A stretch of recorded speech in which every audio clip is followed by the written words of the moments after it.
When you're ready to start, just say we're ready to begin. All right, we're ready to begin. Calling the meeting to order at 10:03. We're going to start with our introductions this morning, and we'll start with those individuals that are on the phone this morning. So if you would, please introduce yourself and let us know who you're representing. Good morning. This is Lydia Tena from El Paso Community College. Morning, Lydia. This is Alicia Wyatt from McMurray University. Morning, Alicia. Okay. We'll start on my left then, and Michelle, we'll just go around this way. Michelle Duran, Texas A&M University, Kingsville. Jacqueline Mock, the University of Texas Health Science Center at San Antonio. Charlene Worsham, Kilgore College. Jason Woodall, Lamar Institute of Technology. Francisco Garcia, University of Texas, Rio Grande Valley. Charlene Stubblefield, Prairie View A&M University. Roxanne Hill, Vernon College. Anita Burgess, University of Texas of the Permian Basin. Wendy Prater, Associate Vice Chancellor, Lone Star College Online. Gary Tomerlin, Deputy Assistant Commissioner of the Coordinating Board. Joshua Book, Texas State University. Pat Abrego, Texas A&M International University. Stephen Levy, Associate Vice Chancellor of Instructional Services at Houston Community College. Sharita Lowe, Texas A&M University, San Antonio. Marcela Ramirez, the University of Texas at San Antonio. Charles Dessaso, Tarrant County College. Jimmy Bird, Bland College. Jordan Meneghetti, the University of Texas at Austin. Andrew Lofters, Program Director for the Coordinating Board. Justin? Justin Louder, Texas Tech University. And Patrick Plush, University of North Texas. And before we jump into the rest of our agenda, there are a few housekeeping items that Andrew wanted to cover for us.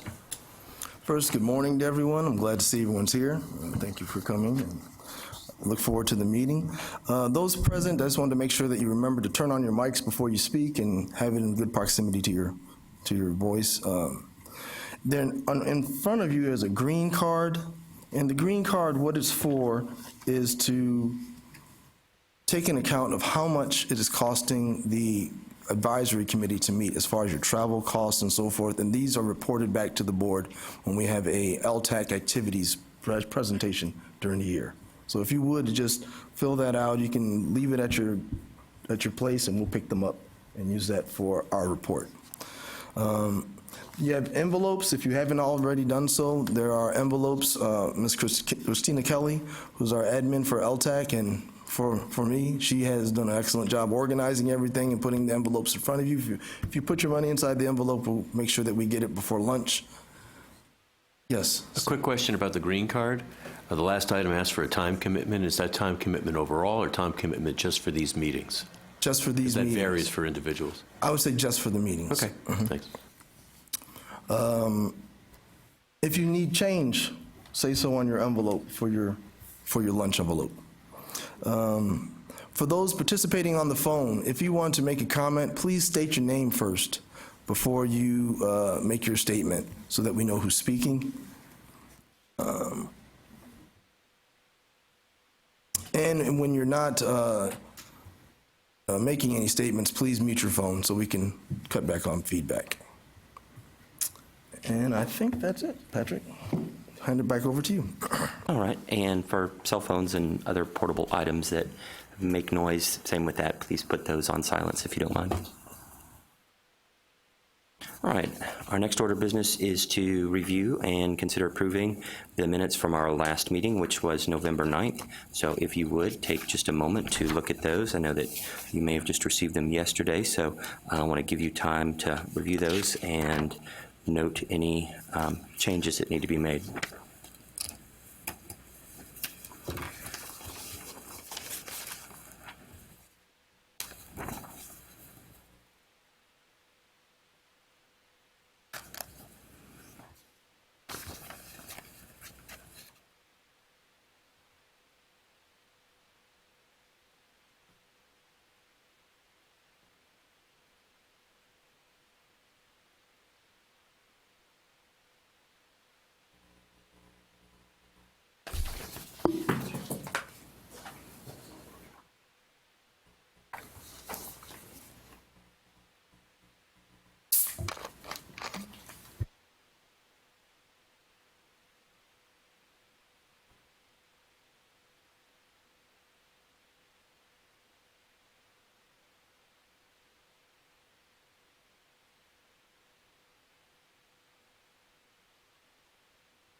Mr. Chair, I move to approve.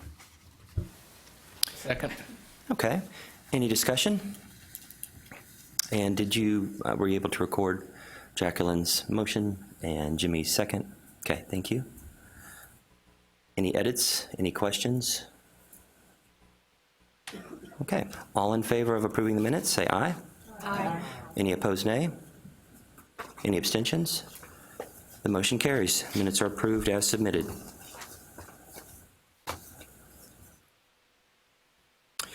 Okay, the next series of items we have under discussion of coordinating board guidance and on policies related to technical learning and distance learning follows from conversations that we had last time about an increasing interest in seeking policy guidance from this body, particularly on areas where we are well versed to provide that. So there are, and let me look at so this is not on the official agenda, right? That's just. Okay, yeah. There are 4 items, just to give you a preview of what we're going to be looking at, that we will discuss under this item. The first one is a presentation on our 60 by 30 state initiative strategic planning goal, and Dr. Gary Tomberlin will lead us through that. Then we will discuss unnecessary duplication relative to the 50-mile radius notification policy for off-campus and new programs, and also consideration of online program capacity and a policy around that. And then we will discuss the RAND report for online master's degree quality. That it comes from a report that was circulated yesterday afternoon to this group, and there is a recommendation for policy that appears in that. I didn't see it. I suspect many of you may not have read the 96-page document, so we'll give some time to look at that and discuss the implications. And then Dr. James Goman from the GIAC strategic plan will share with us the GIAC strategic plan and how LTAC may be of assistance in developing that. So at this point, we will turn the floor over to Dr. Tomberlin for a presentation on 60 by 30. Thank you very much. Okay, first of all, I'm going to tell you that I am not sure I can sit down and do a presentation. I'm not sure that I've ever done that in my career, but I'm going to try now, I guess. But and then the presentation that we're going to go through is designed really more of like a 30 to 45-minute presentation, and to be brief, we're doing a much more condensed version of that. So I'm going to just try to hit the high points on the slides, and so I really encourage you. You're welcome to stop me along the way, ask questions if you would like. And obviously, if it's something that I'll say, well, the next slide addresses this, I may just not answer your question at the time. But so I'm going to go through this fairly quickly. But obviously, we can make this available to all of y'all electronically. I think it's on our website anyway. But anyway, with that said, let me see if I can even drive this thing. Oops, and I guess it's probably up there that I should be pointing, not there. But I think the first point, and I think many of you probably know this, is the name of the plan, rather than giving it some kind of words as a title. I think the 60 by 30 TX does a lion's share of the work of really summarizing the goal of the plan, the primary goal of the plan. And of course, you can see the footnote at the bottom, or the caption at the bottom. By 2030, at least 60% of Texans ages 25 to 34 will have a certificate or degree. And then a little bit of a side note is that 2030 is really relevant and important to me, because about 2030 is about when I plan on retiring. And we need a robust, vibrant economy in the state of Texas for me to have the kind of retirement I'm planning on having. The plan builds on closing the gaps, the last higher ed plan, and it doesn't throw that away. The goals of that plan were really about getting students enrolled and persisting through school. Now we've got to get students on to the degrees and the credentials. A little bit of background information about the changing demographics of Texas, and the first pie chart, if you look over to at least my left, is Texas as it looked in 2015, and then how Texas is projected to look in 2030. So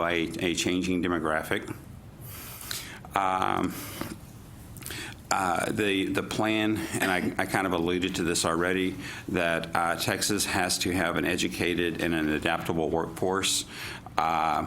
And there are 4 main goals in the plan that I'll go over, and that there has to be collaboration between the K-12 pipeline into higher ed and into workforce.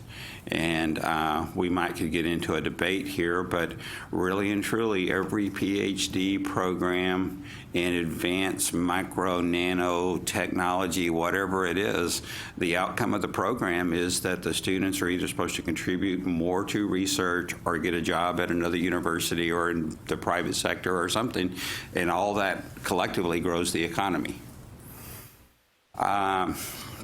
I've already pretty much said this. By 2030, at least 60% of Texans aged 25-34 will have a post-secondary credential or degree, and it's essential for the state to be successful in the future. This slide talks about where education was in the past. 1973, 28% of U.S. jobs required post-secondary skills. By 2020, it is projected that 65% of all jobs will require some level of post-secondary education. Currently, Texas is at 40%. And these numbers, not the Texas at 40%, but the other numbers, come out of the Georgetown Center for on Education and Workforce. Anthony Carnevale, I don't know if you're familiar with his work, but if not, I would encourage you to Google and look at some of it. There's a report that's out fairly recently. I think this came out last year, and I forget the title of it, but I think if you Google something along the lines since the Great Recession and the haves and the have-nots or something like that. I'm butchering the title, but I'm telling you that up front that I'm butchering the title. But there's a chart in there, and it talks about the economy and the number of jobs lost during the recession and how jobs have been created since the recession, since about 2008. And I forget the number, but basically the post-secondary type jobs have rebounded and grown. The less than high school jobs have gone away and they've not come back. And I believe that the number is about 6 million jobs, that we lost about 6 million jobs that were it took a high school type skill set to do the job. They were lost during the recession, and they haven't came back. And if you look at the chart, and use the EKG example, they flatlined, and that's where it is. And so I share that as an additional bit of information because post-secondary is really and truly what it's going to take to drive the economy and to help people succeed in life. The plan has many strategies. We're going to hit some of them through here, and I think I've already used 5 minutes of my allocated time. This slide, the data is from 2013, and you can see that Texas at that time, 35% of the 25 to 34 age students or workers or citizens had an associate degree or higher, and then you can see other snapshots for the United States and other high population states. And so, and at the first slide I pointed this out. Currently, the number is 40%. So we've made progress on this already, but obviously there's lots of work to be done. This slide shows the value of higher education, and this is the earnings potential over a lifetime. And so, high school dropouts versus a high school diploma get you $500,000. Some college, no degree, up to an associate degree gets you another $400,000 or $500,000, and then a bachelor's degree is, the higher level credentials are where the jumps are. And of course, many of us love that we have our master's and our PhDs and that kind of stuff. By the way, I referred to the report from Anthony Carnevale that I talked about a minute ago. I think if you look at that report during the recession, the unemployment rate for people with PhDs, with doctorates, as I say PhD, I'm referring to all doctorates, basically just never even dipped below the line. I mean, it flattened out a little bit, but, I guess maybe we should all go get doctorate. Well, those of us that don't have doctorates, maybe we should. No. But obviously education pays. This goal talks about in 2030, 550,000 students will complete a certificate, associate degree, bachelor's, or master's from an institution of higher education in Texas. So it's all the way down to certificates at the community college level are included in this number, and then up to master's degrees. And the larger font in the center of the slide talks about the cumulative total over the life of the plan. And so this 550,000 student number is the 2030 number, but the build up to that number is the cumulative total is 6.4 million awards over the life of the plan. Now, I already pretty much talked about this, level 1, level 2, level 1 and level 2 certificates at community colleges, associate degrees, and then bachelor's and master's at the colleges in Texas. These are some of the targets within the plan. In the interest of trying to go through this as quickly as I can, I'm going to kind of let you go back and read those at your leisure. But it's not one big number. There are targets within the plan of the sub-pops that we know are important to the changing demographics of the state of Texas. The third bullet point on there, increase the number of male students completing a certificate or degree. We probably all know that there's a change that has occurred in higher education, depending on your point of view, that all males are not going to higher ed as much as they have in the past. We last week had to respond to an inquiry from the Department of Education about why have male concentrators at community colleges in Texas gone down recently. And so it's a phenomenon that there needs to be a level of awareness of, and my point to you is the plan understands that and has identified targets for it, as it has identified many other targets. Marketable skills. I think sometimes we perhaps think of welding or automotive mechanics or whatever that have definitive skill sets when they leave a degree program. But all programs have marketable skills of some sort. And the plan puts an emphasis that students exit from any degree program with identifiable marketable skills. What are these skills? And they need to be able to communicate them to employers.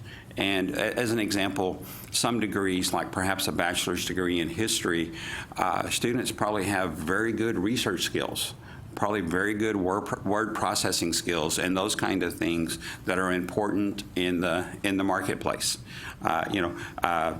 Doctorates have a heavy concentration of statistical analysis kind of stuff. Manufacturing environments all have some type of statistical analysis tolerances for the goods produced, right? I don't really plan going and working in a manufacturing environment, but maybe that's my plan B. But the point of this goal is that everybody knows and can communicate to business and industry what their credential provided for them. And of course, some of the soft skills, as we all know, are what business and industry often talk about. And so how to communicate all those things, working in groups, working in teams, that kind of stuff. This says that, the reason students go to school is they want a better job or a better career. I think I've talked about this. Help communicate to the employers, to the community. Student debt. And it's not so much about eliminating student debt per se, but it's really about managing student debt. And the public schools in Texas actually have very attractive cost of attendance compared to many states in the nation. The community colleges in Texas, I think I've seen a couple of reports recently that had them the third least expensive, and I think one of the reports had them the seventh least expensive in the nation. And so the goal of the plan is to keep education affordable, but more so than anything else, that the amount of debt taken on by students is balanced and is correct. I mean, if don't go take out $200,000 worth of debt if you're going to be in some type of career that's not going to provide anywhere near that kind of opportunity to repay that kind of debt is the point of the go. And as you can see, it's not exceed 60% of the first year wages.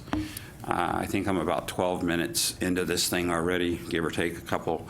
And this graphic is trying to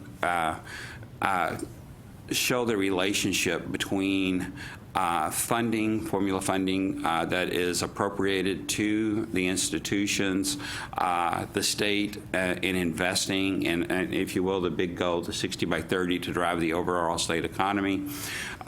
Grants for financial aid, the Be on Time program and other type programs. Time to degree and financial literacy, again, about balancing the amount of debt and taking the appropriate sequence of courses, don't take too many excess hours. Right now, associate degree students, the average time to degree, they're earning 91 semester credit hours to essentially get a 60 semester credit hour degree. And so if we can improve that number, there's a lot of money in there. And so again, I think the most important word on this slide is really balanced, you know, of how can we be good stewards of the state's money and help and advise students to pursue and improve the state as a whole through an educated workforce. And then to me, this slide almost begs the question of, you know, what would the state of Texas look like if everybody was earning $2 an hour more? And by earning $2 an hour more, what I'm theorizing or postulating is the skill set they had and what they were bringing to the employer, they were worth $2 an hour more. I'm not suggesting just pull everybody up $2 an hour, but what that does to the overall tax base of the state of Texas, the GR dollars available for funding and everything would be a huge impact. And I think that's a very important point of the plan of by having a more educated workforce, we're probably going to demand higher wages. We're going to attract higher paying industry to the state of Texas and hopefully drive the entire economy forward, which perpetuates the whole model or the whole diagram, if you will. And I think I've talked to this, and then I think financial literacy is a very important piece, and I think many people, before I came here, I used to be a computer science instructor, actually with Charles Dessisher at Tarrant County College's Southeast Campus, and I used to teach the intro course, COSC 1401, I think it is. And I remember going into class, and when we were teaching Excel, I would tear out a full-page ad in the newspaper, and it said, you know, buy this car for 0% financing or get a $5,000 rebate, which is the better deal. And students generally just looked perplexed. And I would show them using Excel how to solve that. And I think that's one of the important things of it's important to help students understand, you know, what is the cost of taking out debt? What's the long-term impact? And obviously, I think we probably all have a level of understanding or knowledge. You go in and take out $100,000, $150,000, $200,000, whatever the debt load is, it's going to cost you $1,000 a month for a big period of time to service that kind of debt. And if it's the right degree and the right career, that's probably justifiable. But if it's not the right pathway, you'll never pay it off. And then this quote is from the governor, and it talks about the strength of the Texas economy and the workforce, is we have to have an educated workforce to keep Texas to be competitive in the future. And of course, I talked about my retirement. And with that, that's a very quick overview of the four goals of the plans, and I'll tackle any questions y'all have. Thank you, Dr. Tomerlin. Questions from the committee? Stephen? I have a comment about their last slide, in fact, which is really impactful, about students finishing college with $100, $150, sometimes $200,000 worth of debt. That is, in so many cases, insurmountable for students. The dirty fact of all of that, and the real disappointing part of that, is that many, many, many of those students with that debt never finish with a degree. And therefore, they even have less of, and I'm not telling you anything new, Gary, I know I'm preaching to the choir here, but they don't even have the earning ability, even after that situation occurs, to be able to pay back that debt, which puts them even more trouble at that point. You also, in your presentation, brought to my mind back again a presentation that I heard at a conference in November on open educational resources. Sarah Goldrick Rabb spoke. You're probably familiar with her. Paying the Price is the book that she wrote, which really, in a lot of detail, she tracked, I think, 3,000 students in the state of Wisconsin, and tracked 3,000 students and their debt in going through school, and well over 50, I think even over 60% of those students never finished their degree.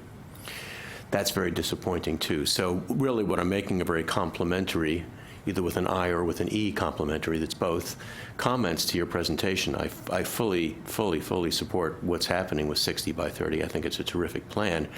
The real question is, and where the rubber meets the road, is how do we start, or how do we continue to implement it? How do we put in strategies that are going to be effective in implementing the various aspects of 60 by 30 as it's currently proposed? Well, and I guess, Andrew, you got everybody a copy of the plan and the strategies, and those are some that that were identified by the team that developed the plan.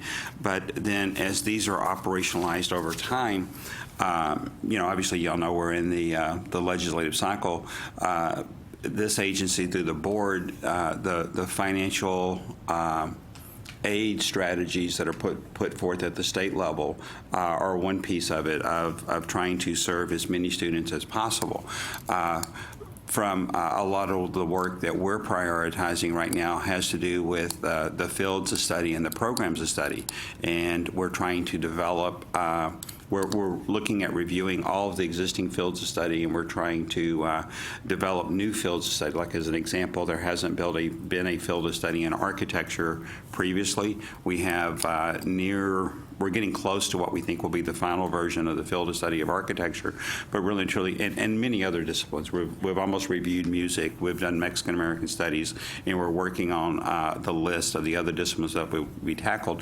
But fields of study ensure transferability from the community colleges to the university, and I think that speaks a lot to the degree completion point of view, and then hopefully trying to manage the excess hours from taking hours that won't transfer, and so there's a whole lot of, well, I guess what I'm saying, there are some state level policies that we're working on, but then where the students are, which is where all of y'all are, trying to communicate to the students the importance of degree planning, taking the correct sequence of courses, being aware of financial aid, and just because the loan originator says you can take this much money, I think the financial literacy of, well, you can take that much money, but you got to pay that much money back.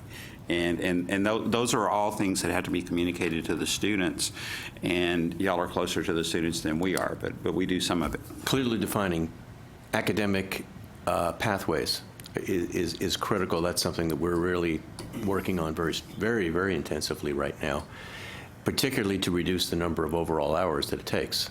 You mentioned 91. That's the statewide average? Yeah, for an associate's degree. That's got to go down, not only in terms of cost, but in terms of time.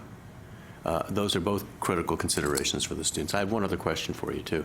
When you talked about the addition of 6.4 million more students in Texas by 2030, having post-secondary degrees, did that reach, I wasn't clear on what you were saying, did that reach the 60% goal of 60 by 30? Yes. Okay. I know, I'd have to go back and review the slides and review the plan, but yes, it's based on forecast, obviously, because we don't know exactly what the population will look like and exactly how many students we will have in 2030. But yeah, the whole goal and everything that I discussed is designed to get us to the 60% number. Okay. It's Juanita Burgess, and I'm sitting in the Permian Basin. So caught on to the question from the Department of Education regarding the number of males. A significant number of them out of high school can get a job driving a truck, driving $60,000 to $80,000 a year. And I don't know how you're going to compete with that. And the only way that you could possibly make an impression would be through the companies. And there are some companies that will provide incentives for them to pursue a degree. But where I'm living, it's a way of life, and we're now in for the long haul, and I don't see it changing quickly. And I mean, yeah, we understand that. I think we all know that's true. And then I think what is, y'all look at the same kind of statistics that we look at, and we see those kind of things, and we know that y'all know those kind of things. But then there's several of us here, and I won't name their names, but I will share my story of, I am also a parent, and I have two boys.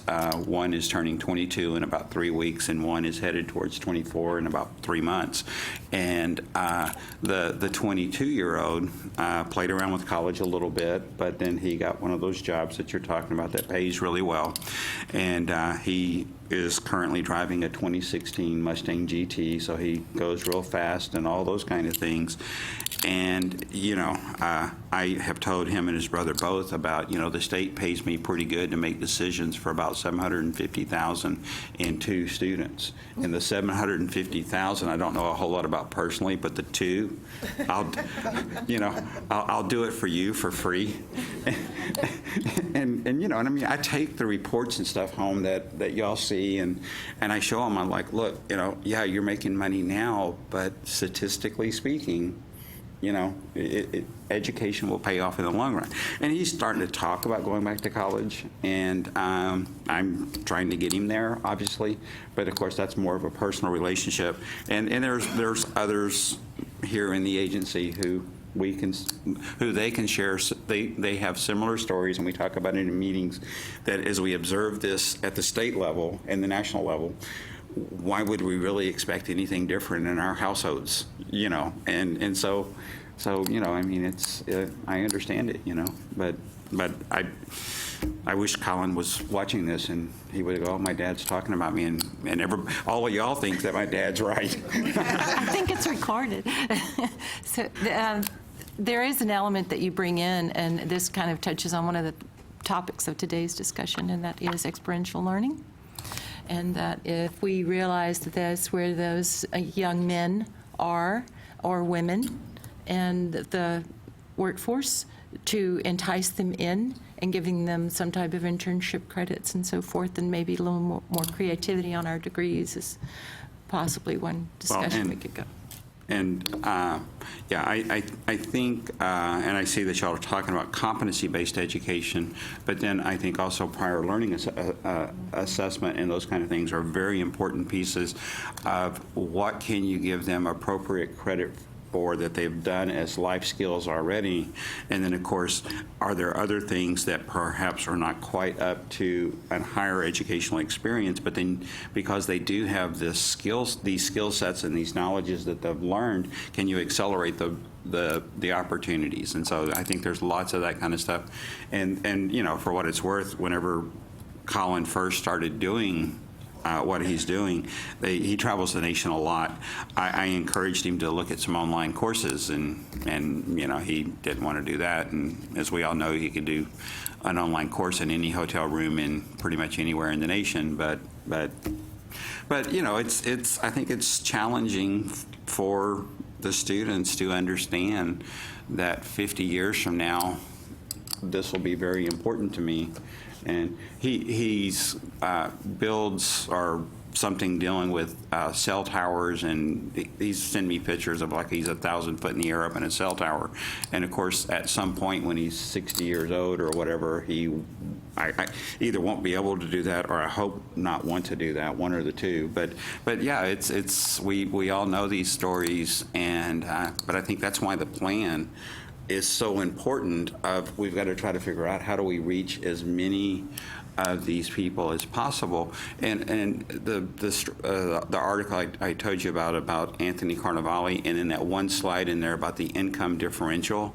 And I'm not talking about the employers of Texas or anything, but I think we kind of know this, that many of these high-paying, high-demand jobs, not high-demand jobs, but these jobs that there's need, they will employ the people as long as they can do the job. And in my son's case, as long as he can climb the tower. But if you can never not climb the tower, and that's the unfortunate part about it. There's no real skill set that you can take to the next employer or the next level. And I think that's why the plan is so important, and why we have to try to help students understand that associate degrees and other credentials beyond that are important pieces of long-term success for everybody. Within the context of the earning potential graph that you showed us based on what particular credential the student earns, I'm wondering if there are any benchmarks related to the proportion of each of those types of credentials that students earn, or is it just a level 1 certificate, you check the box just like you would for, or you count it the same way you would a bachelor's or a master's? Because I think the ultimate outcome for the state looks very different if we reach the goal and 75% of those achievements for degree or certificate completion are associates or lower versus being at bachelor's or higher. Trying to tease certificates out individually is very problematic. And most of the analysis that's done, like this slide right here, is from the American Community Survey. And the articles about certificates and what certificates return in value, because certificates vary so greatly across the nation, coming in and really saying this certificate pays this or these certificates pay that is challenging. But you can kind of see a little bit, and I'd have to go back and see how this particular analysis was done, but they've got some college no degree and associate degrees, and I don't know if this attempted to tease out certificates, yes or no. But, I think there's not any kind of intent in the plan to pull down the back end of the curve and perhaps overemphasize either certificates only or only associate degrees. And so I think that we understand the entire pipeline of bachelor's degrees and master's degrees is important. And, I talked about my one son, and I mentioned the older son. The older son is, he's a diesel mechanic. He got an associate degree, and he's almost completed the core, and now I'm trying to get him to do an applied bachelor's degree and then do a master's on top of that. And one day we were talking, and I go, how many courses are in a master's? And he goes, I don't know. And I go, well, generally it's 12. And he goes, so it gets easier? And I'm like, well, we'll talk about that later. But my point is really and truly, I'm an educator, and my wife is also an educator. It's his stepmom, but kids don't know this stuff. But my point is there are pathways, and he was doing good, and he met this girl, and he hadn't gone to school in 2 years. But there's not an emphasis on the light blue bar, if you will, of let's just get students here. The emphasis is on the whole spectrum. And of course, from the university point of view, the universities are going to continue to produce bachelor's and master's. I talked about the fields of study. There's more emphasis on transferability and the pathway completion project and that kind of stuff, if you will. And right now, the legislative session's going on, obviously, but Senator West is leading a task force where they're talking about transferability and trying to how do we address transferability so that students start at a community college and then sequence and complete a bachelor's degree. And so it's the plan is balanced, I guess, is my point, if that addresses your question. Thank you. Other questions from the committee? Very quickly. Yeah, Stephen. And I know we're running out of time. Is there anything that the committee, the group that put the report together, or anything in the report, because I've looked through it, that specifically addresses learning technologies and how we can specifically respond, or what paths we can follow?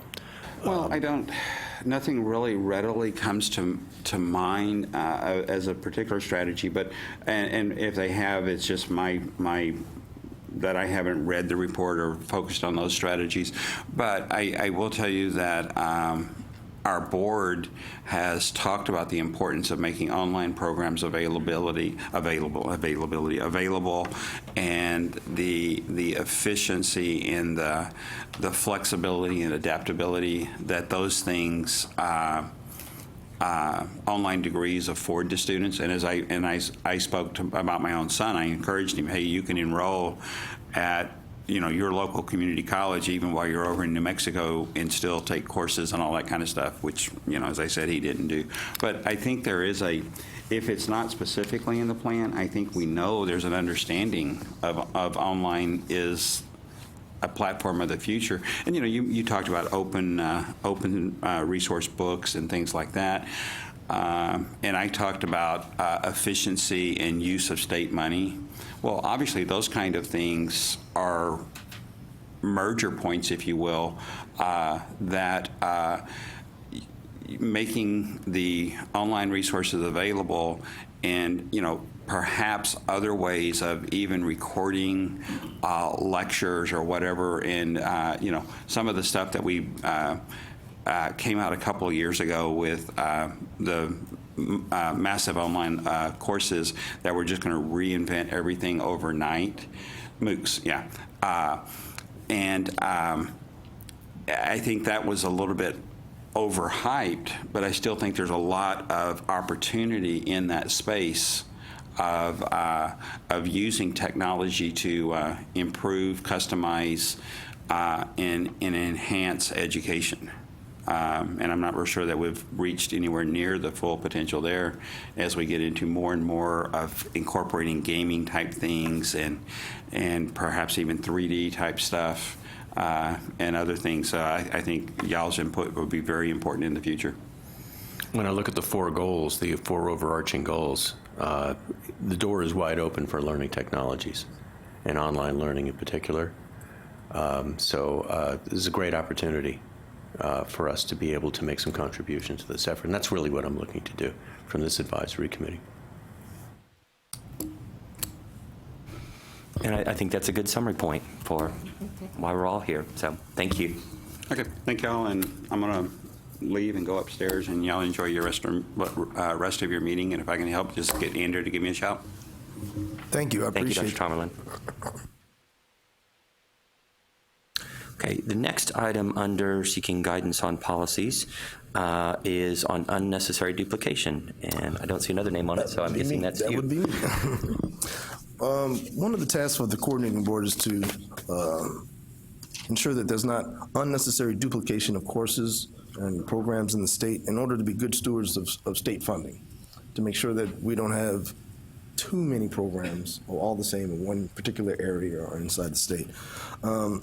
There are There's one way for off-campus programming, and we consider that distance ed right now according to policy for doing an off-campus location for a program, that we give a 50-mile radius, which was derived some time back because it was considered an hour's drive, and that's why they gave the 50-mile radius of where a notification should be given if another institution would like to offer a program or course in another area.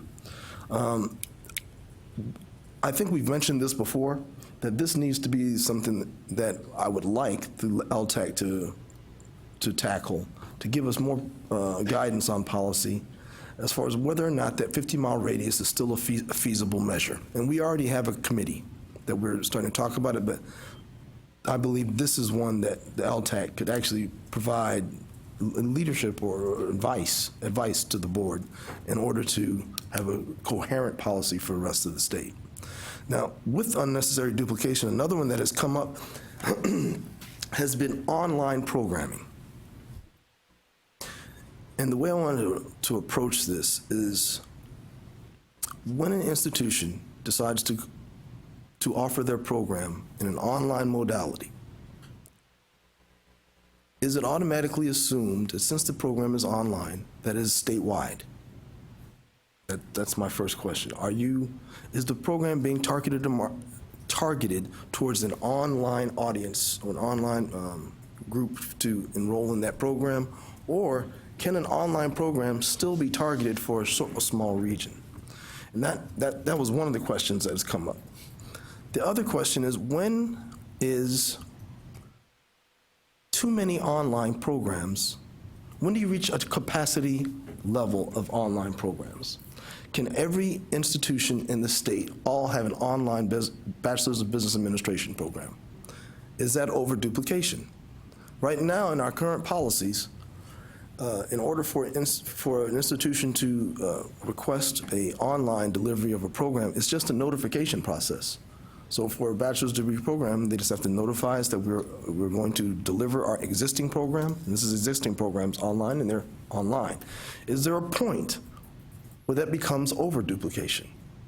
And I think that's another place that I believe that LTAC can provide guidance as far as policy is concerned.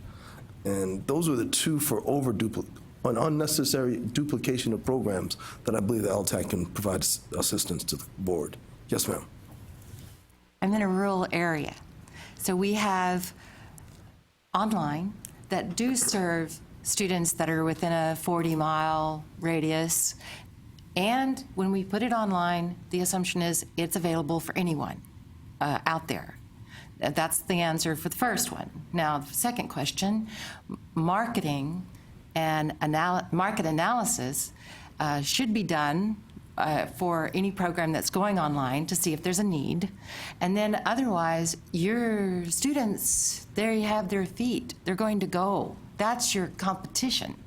So I don't see there being too many. Your students are going to choose. So we are in competition for that online student. But I thought that was good. They are going to find the quality, or they're going to find the least expensive. And those are the two ruling forces. Jacqueline? So just more broadly, and this was related to some of the comments that Dr. Tomerlin said earlier, when we talk about online learning and how we use technologies, am I not on? Sorry. I think it's need to be closer. Okay. So there's so many variables to online learning, and one of the things that I think sometimes gets missed in our conversation is the social contribution to higher education in terms of persistence and success, which can also take place in an online environment, right? So we have online one-on-one, we have electronic to groups, we have blended learning, we have many different types of variables online. And so I don't really know how to address your question, Andrew, in terms of either success or serving rural areas or marketplace and all of that, because you don't want to over-segment and say, well, we're only talking about this version of online and not this other version of online, meaning we're only going to talk about individual one-on-one asynchronous, but we're not going to talk about blended learning in cohorts. So I think that that's, as the field has really emerged and matured, it's as if online learning is no different than brick and mortar learning, to the extent that independent study in a brick and mortar classroom is the same one-on-one instruction that I might have as asynchronous versus a blended learning environment. I don't know if I've just made the discussion way more complicated than it needs to be, but I do want to point out the variability and complexity of online education, and it's not just one single definition. So, Andrew, my question is, why is online being singled out? So if you're going to ask, is there overduplication in online, is the question, is there overduplication in face-to-face happening as well? So why, once again, is online being singled out as something separate from brick and mortar and not just a degree as a degree based on modality? I mean, I'm in a rural area as well, not as rural as my colleague to the right, but I mean, there's only so many students that will come to my campus, but yet still may want a degree from my school, and putting more regulation on online, I think, will impact growth, and we're all competing for the same students on a campus, you know, so we're competing for the same students online as well. The student is going to pick where they want to go based on program quality, based on faculty, based on, you know, cost. You know, if that's where they did their, if we're looking at a master's degree, that's where they did their bachelor's, they may want to go back. I mean, the student's going to pick what fits them. Why, as a state or as a body, do we have to say, no, I'm sorry, that's not even an option for you anymore. You have to go to one of these schools? And I'll let Dr. Goldman mention this one. Hi, I'll go ahead and join in if you don't mind. Rather than singling out, we're asking the same question of online education that we ask every day of face-to-face. Every time we get a proposal for a new bachelor's, master's, or doctoral degree, one of the first things we look at is there need? The second thing we look at, who is already trying to fulfill that need? How many programs are there? How many graduates do they have every year?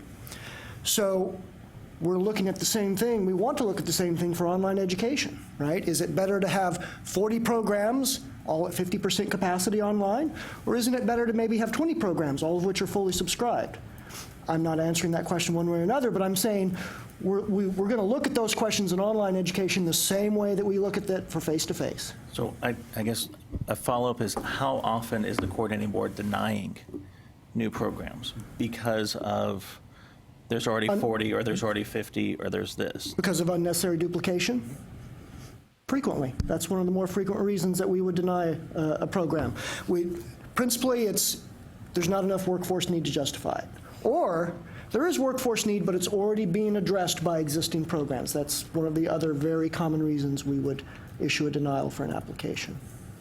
As Andrew's pointed out, it's complicated by the fact that we may already have a bunch of existing face-to-face programs, and those were all approved after going through this vetting process of checking to see what's the demand, what's the production level already. But there's no additional hurdle now to take half or all of those programs online. So now you could have a much more crowded field, and no one at this point would have looked at it and said, okay, now we're adding 10 new bachelors of business administration online. Gee, what effect is that going to have on the field out there? If I may, Sonita from UTPB. It's a delivery mode. The programs that are offered by the institutions are what should be regulated. I mean, that's the core where they have to come through and show their specialties and their credentials and all of this sort of thing. But online, and I'll refer back to what Jacqueline mentioned. There's a lot of different delivery methods inside of online, and you have flipped classrooms as well. So the delivery method, I don't believe, should be regulated. I mean, the programs are what are regulated. That is, so the options on how they're delivered to the students is due to an institutional need. And I'm sorry, but I kind of get confused because we just got through with the 60-30 presentation that we need to be preparing more graduates and assistants, and then we're discussing our delivery methods and restrictions.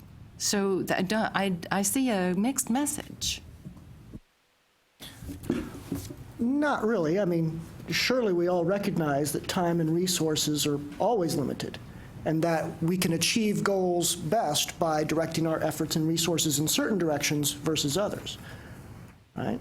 And again, I'm not saying that there's going to be any definite, that there's any particular direction that we're driving this, except towards, efficiency, efficacy, and avoidance of duplication of effort, which is our statutory mandate. That's what we, the coordinating board, are obligated to do by law. And so we're obligated to look at situations wherever they occur in higher education and say, okay, could we be more efficient here? And that's part of the question that we want to ask about online programs. Could we be more efficient in the way that they're distributed, in the way that they're run? I'd like to add a comment here that if we did something like that, higher education providers outside of Texas won't respect those rules. So they will meet that demand that we have limited ourselves from fulfilling. And to share some recent data from EduVentures, which came out of IPED's data on growth year over year and enrollment on online versus face-to-face. Whereas 10 years ago, online was growing 27% year on year, it slowed to about 5% year on year, still positive. For the last 5 years, face-to-face enrollments nationwide have decreased between 1 and 3% every year, year on year. So the market is going online. It's increasingly not going to be students coming to our campus. And if, I look at my own institution, I know some of you have shared before, that's what you're seeing too. Your online enrollment is buoying, in fact, taking out of a deficit your face-to-face enrollment, and you're continuing to grow as an institution. So any policies that would inhibit us to fulfill that demand, I think would ultimately work against 60 by 30 and work against our goals of providing broader access. Programs that cannot attract students to sustain themselves don't last online. We're not continuing to create ones that are undersubscribed. And it is hard, in all honesty, to determine what is capacity. You mentioned, okay, is it better to have 10 programs fully subscribed or 20 half subscribed or something along those lines? Well, what is half subscribed? Because online is, I don't want to say infinitely scalable, but much easier to scale than brick and mortar, where you need more classrooms, you need parking, you need security, you need health care, all those kinds of things. So I would say to the degree that we can do more online as institutions and protect the quality and rigor of it, it's a good thing, and duplication is not really terribly suspect. So I have lots of concerns with this. So another question I have is if the coordinating board starts to limit the growth in online, one, how is the coordinating board going to be sure that the limit, or say Texas Tech gets this program, UNT gets this other one, but UNT's is in a STEM field and Texas Tech's is in a humanities, and so then we've got changes in formula funding and returns there. We've got changes in tuition. So I've got issues with that. How can we be sure that programs will not be approved at bigger systems than other systems or smaller schools? I mean, that's you're looking at, so who is going to make those decisions on what school gets what program? And with my school, before a program can approve, we will approve an online program, they have to include a market they have to include market analysis in their proposal. It's got to be in there. They've got to show us what the need is in the state of Texas, what competitors they have in the state, why they're different than, you know, what else is being offered. And so, I mean, so we're doing part of that already internally before we send a program to coordinating board for approval. So it's already going through those types of reviews. I'd like to go back to you mentioning resources and the allocation of resources. So I'm beginning to think that that's really where the question is, because if your brick and mortar allocations from the state, there's Lear funds, there's money available for the building on campus.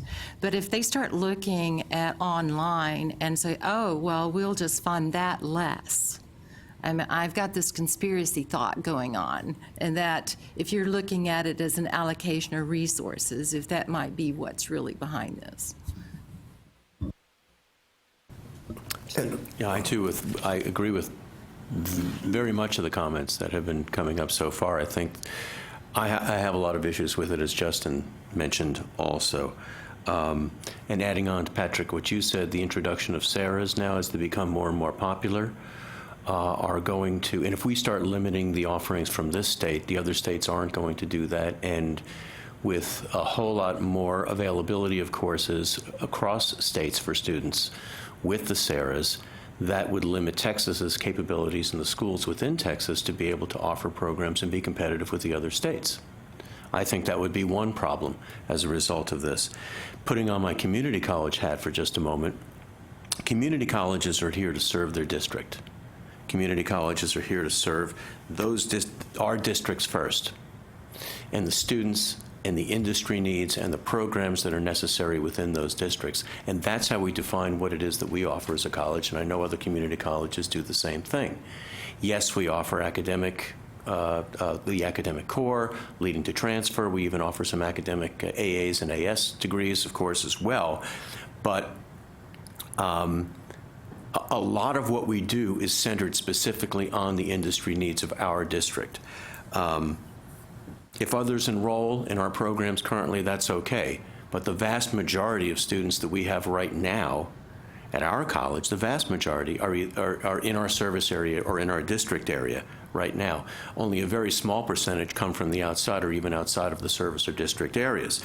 So in that regard, and like you mentioned also, Patrick, when we know that we have too many courses offered or too many programs offered, we self-regulate immediately. We know just by our enrollment, our class sizes, by what students are demanding, by the market analysis that was mentioned over here too, that's how we know what number of courses to offer, what programs to offer, and so forth and so on. So we are very, very self-regulating in what we do already. So I think that's a key point as well, particularly in the community college environment, and to a degree also, that's a bad pun, to a degree also for the universities as well. And then the 60 by 30 comment was a really good one too, where we're presented with this challenge that we have to increase the number of graduates within the parameters of the program that 60 by 30 presents. It is going to mean careful selection of programs, I agree with you there. But it's also going to mean making them more available, making them more accessible to students across the states or across our own individual districts that certainly serve the needs of our communities as well. So I agree we should be regulating programs, or at least looking at programs, which programs serve the needs of whatever constituencies they're trying to serve.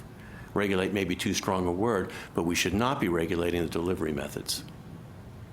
So, Pat, thanks. I wish I could say that when we offer an online program that it is a statewide program. Because, the definition of online allows for that 15%, may have 15% mandatory meetings. And so by doing that, we're opening the door to academic programs saying, you know what, you're coming in for orientation at the beginning of the semester. So that in itself is limiting the number of students that will consider taking an online program for our institution, because there is that mandatory, face-to-face meeting.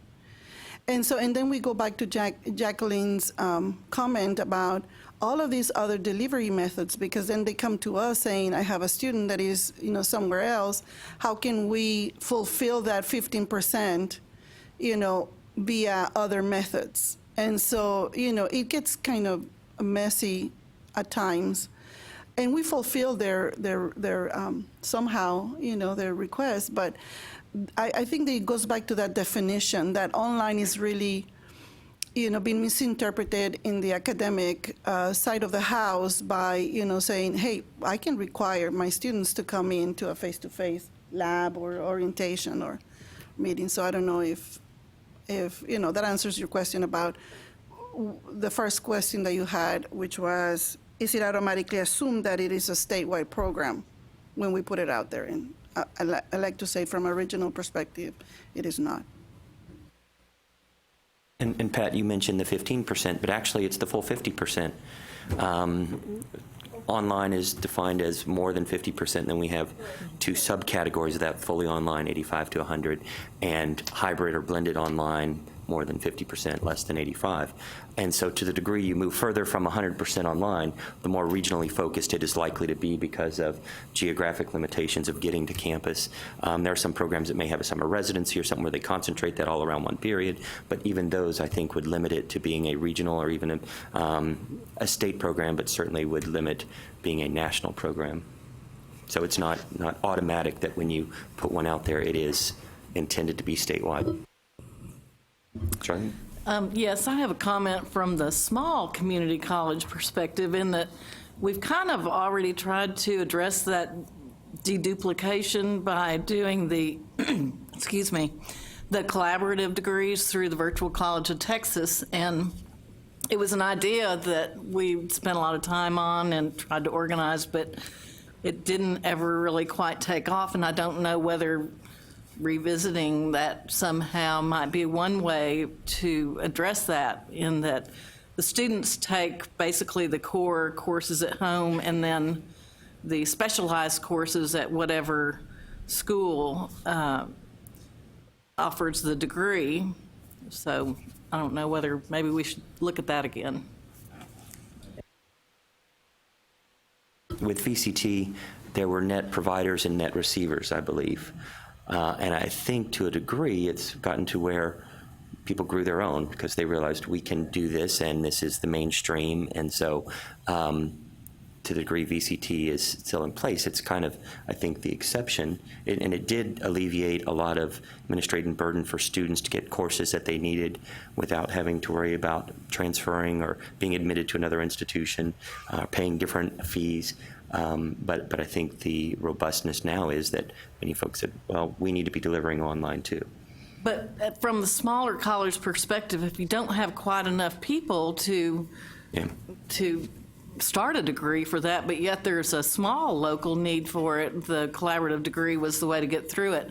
But I think another thing that hung us up was the fact of who was going to get credit for giving the degree, and so it just got tied up in the administrative thing. But it was a good idea on paper, and I don't know whether that's something that should be looked at again.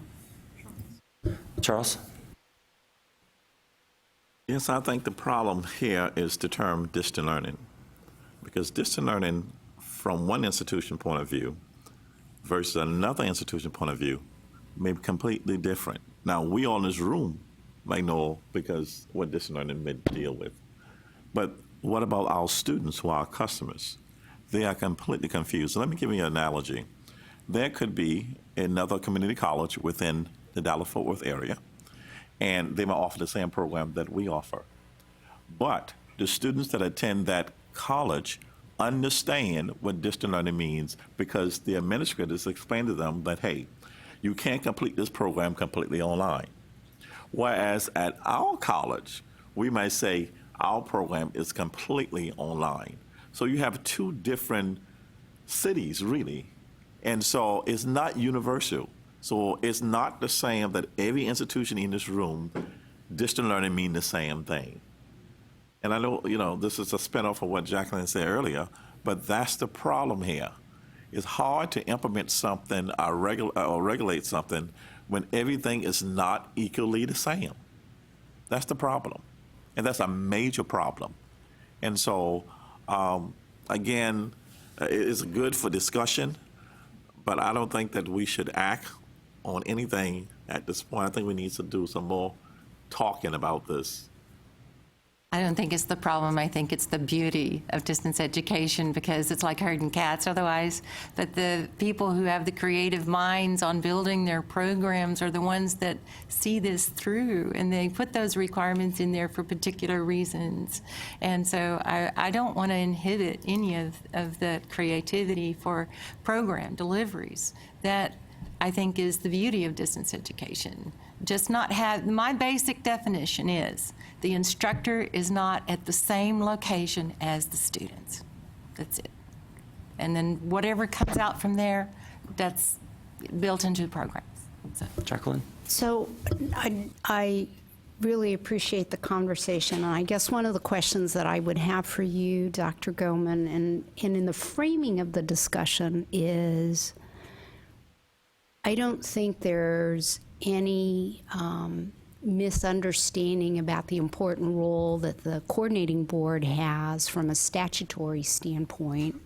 I think, Andrew, to the conversation point, meeting a statutory obligation and imposing regulations that are not clear are two different things, right? So I might flip it the other way and say, what in a collaborative environment might the coordinating board feel that colleges and universities aren't doing to help you in your statutory role? And how might we describe it differently? So I understand you're saying yes, you say no on face-to-face collaborate or face-to-face education.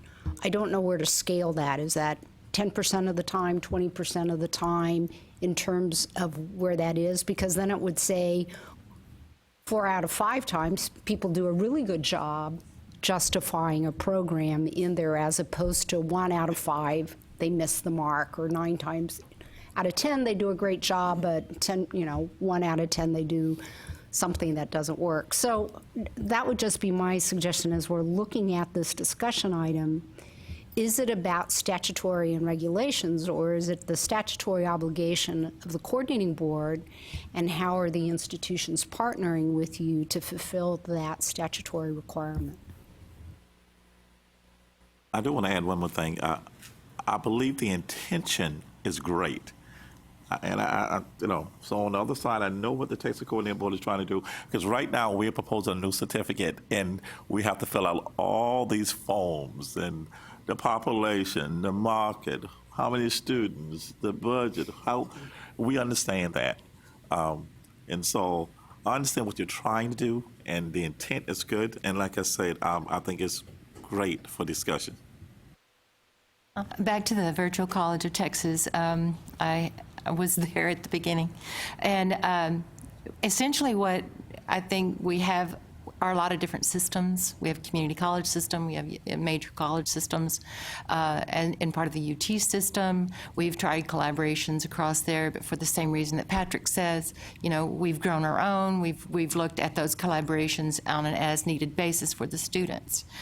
With a huge state such as Texas, when we don't have the easy part, like perhaps Georgia, where they have one state system, or California, I can only see it happening perhaps on a clearinghouse basis, and then it be a voluntary, and maybe you could consider a new idea on that for there being not MOOCs or sharings or whatever, but it would have something that would collaborate across all the systems, because otherwise you're doing a whole lot of regulation on details in a lot of different systems. I can see that being a very big problem. Dr. Goman, you mentioned earlier about the denials. Is that proportionally equivalent across degrees, or is it mainly doctoral programs being duplicated that are denials, or masters or bachelors, or pretty equally across those categories? I'm trying to think if there's any differential there. Certainly I can say, I don't have the numbers right in front of me, but certainly I can say it's a small minority of proposals, that experience denial at whatever level, bachelor's, master's, or doctoral. Most of the time, the proposals that come to us, the work has been done, the need has been demonstrated, the student demand has been demonstrated, and so most of the time, especially for bachelor's and master's, where we have that more streamlined approval process, there's rarely denials for those. Doctoral programs, of course, being what they are, being the intense marshaling of resources that they are, they're going to get the most scrutiny, generally. And items that go to the board, those that are over $2 million during the first 5 years, and those programs that represent engineering programs at whatever level, those are the ones that get the most scrutiny. So those are the ones where, there's certainly a slightly higher chance of receiving that denial. But again, even for those programs, it's a very small minority. I don't have the exact percentage in front of me, but it's quite a small minority of program proposals that experience a denial. Okay. And even in many of those cases, that denial, it's not a one and done type deal, Institution might experience a denial for, say, a master's program. They take our feedback, they go and they work on it for 6 or 9 months, and then they resubmit it again, and oh, look, the second time it goes through, and maybe it's approved. So, it's certainly the case that most of this is flowing through in a manner where the institution ends up receiving the degree approval that they were looking for. Does that help? Yes, very, very much so. And just a reminder, and I think everybody knows this, that for the doctoral degrees, they do come before this body. So, and I don't think we're talking about arguing that shouldn't continue to be the case. But I think that master's and below, the consensus I'm hearing is that it shouldn't expand to those. So no abrogation of the responsibilities related to the doctoral programs, looking at the amount of resources that are required to marshal one, and sustain those, and the possible detriment of duplication. Likewise, I don't think that this body has ever, in my experience with it, denied a doctoral program, though there have been some where there was conferencing and going back and forth to get it to the point where it could be approved. And I think that's a very healthy process. It helps institutions, whether it's their first online doctoral program or their 6th one, make sure that it is meeting the expectations and standards that this body subscribes to. So, any more questions before we go on? Really appreciate your jumping to the microphone and having a robust conversation on this topic. Okay. Thank you very much. Rand report. Okay, next item is Andrew's, and it is a discussion of the RAND report on graduate education that was distributed online yesterday, but also there is a copy of a relevant section in front of you. Has a blue header that says engaging in positive margin activities. The recommendation is on the second actual page, 3rd page of the document, developing a criteria for evaluating online master's program quality.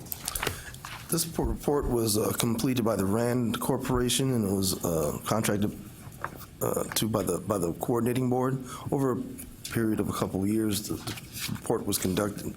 study was conducted, and in section 5, when you go into the report, it starts to talk about decision making in increasing the graduate programs in the state of Texas. And one of the aspects of the decision-making for graduate programs was looking at online learning and the quality of online programs in the state. And it particularly focused on master's degree programs. And just to give you, I'm going to give you a quick synopsis, as we've been on this topic for a little while for guidance. The part of quality of the master's degree program in particular has been, I won't say has been questioned, but is of concern to some institutions in the state. And so if you look at the last page of your excerpt from the RAND report. I just wanted to read to you what their recommendation was, because they actually mentioned LTAC in their recommendation to the board. It says, develop THECB criteria for evaluating online master's program quality. THECB could also provide guidance to institutions on how to evaluate the quality of their online master's programs. Many online programs are approved as simple changes of delivery mode from existing face-to-face programs rather than undergoing a full proposal review. As a result, THECB does not have a set criteria for evaluating online master's programs. However, over the past several years, the Learning Technology Advisory Committee, LTAC, an advisory committee assigned to the THCB to engage in substantive and research discussions regarding learning technology, has reviewed THCB rules and policies pertaining to doctoral distance education, revised the state principles of good practice in distance education, and researched critical issues in distance education. THECB could solicit LTAC assistance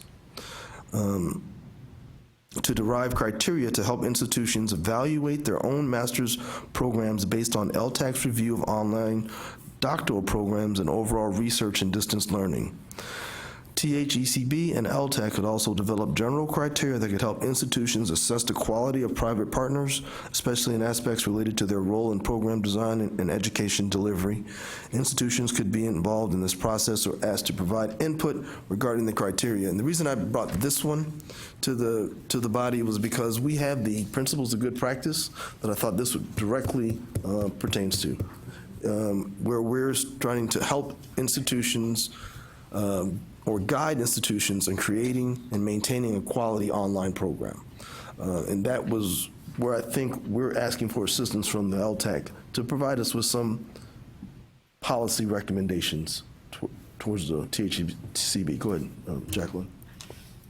So in today's era, odds are if you're doing a graduate, if you're doing a master's degree program online, you're also embedding it as part of your, as I look around the committee, virtually everyone is a member of NC-SARA, who's processed an application through the state. So it seems like it's almost embedded in the process of the adherence to the principles of good practice. Am I missing something here? Is this just asking it to be more explicit in the master's degree I think programs, as opposed to, I mean, we wouldn't want to deny ourselves a marketplace entry if you buy the argument that the RAND Corporation is putting here, which is there's a market demand, there's a revenue demand for master's degree programs and online master's degree programs. I mean, that's part of their setup in the conversation here. Then by extension, if you're doing it online, you're going to want to grow your market, and that potential growth of your market is outside of the state boundaries. It certainly is within the state boundaries, but it's also outside the state boundaries, and it's already embedded in the SARA application. I was approaching this from the point of program proposal approvals. All right, that's where I'm coming from. Currently in our present process, and I think we discussed this last meeting, in our present approval process for a bachelor's and master's degree program to be offered online is a notification process. All right. It doesn't go in front of the LTAC for additional review. So according to RAND, this proliferation of new online programs in the state to increase enrollments in graduate education, is that going to affect quality if we're just giving them a notification process and they're approved? Are we also leaving out the ability to question the quality of the programs? Do we need to have another policy in there maybe to evaluate the quality of a master's degree online program? Well, right now we do it for doctoral programs, but should we expand to the master's degree as well? So I looked at some numbers, and I believe that, just to give you an example, in the FY15, there were 23 master's programs that had submitted proposals to offer their programs online. And in 16, there were 13 programs that did. during the last fiscal year for the LTAC, we had 5 doctoral programs total for the entire fiscal year for 15-16. So is this a point where we might need to consider another way of evaluating the quality of programs, or instead of just providing approval by notification only? That's where yes. Or Andrew or James, is there, so at the doctoral level, I know there's the 18 characteristics of doctoral education. Is there something similar from the coordinating board at the master's level? No, there's not a similar set of characteristics that are required to be posted annually for the master's programs. I would say what we do have that's somewhat equivalent between is the requirement for the graduate program review. That once every 7 years you should review all of your graduate programs, whether they're master's, doctoral, or professional programs. And honestly, I think that's what Rand is really trying to get at here, in my opinion. I mean, this is, when you look at these two recommendations, what are they talking about? It seems to me that they're actually talking about existing master's programs, not new programs trying to become approved to be offered online. But if you look at the accreditation, there's a box here in the report on page 54. And the first of 2 recommendations says, ensure the quality of master's programs through accreditation or an alternative process. So it's saying, hey, these programs you have, if you can get accreditation for them, you should. That'll be a good marker of quality. The second one says, develop the CB criteria for evaluating online master's programs qualities. And the way that this is worded, to me, suggests, hey, we should have a set of criteria by which you can evaluate how well your existing online master's programs are doing. And in that respect, I would say it's parallel or somewhat equivalent to the graduate program review process, that we're talking about having a set of criteria that institutions could use to assess their online master's programs. Yeah. On a voluntary basis? It doesn't say whether it be voluntary or mandatory, honestly. So that's TBD. Yeah, I would say that we, in the approval process for master's degree programs online, you're certifying that you're already following the principles of good practice. So I don't say it's a voluntary that's practice. Yeah. We're requiring them to do so. We're saying that in order you to get this program online, you have to certify to us that these aspects of the program are in place before you can start to deliver.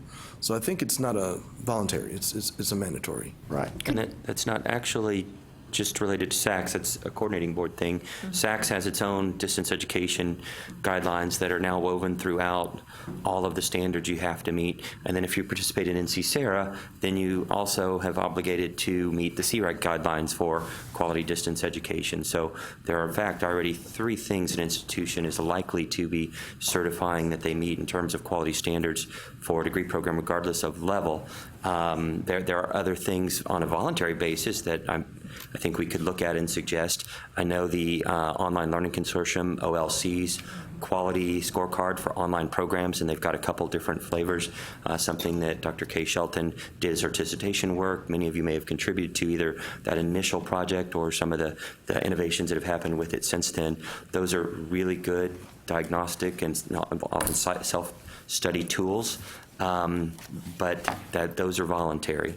And so that's really the meat of the question is this something that is going to be imposed on institutions as a requirement, or is it something that we're looking to say, if you're worried about quality, here are some pathways to certify that quality, use it as a competitive advantage to recruit students and so on. So is it voluntary, or is it something that will be a coordinating board requirement by policy? And I just wanted to ask the question because it had not occurred to me in terms of the graduate program reviews going a different way. So graduate program reviews that are administered that we send through to the coordinating board at this time do not capture online master's degree programs?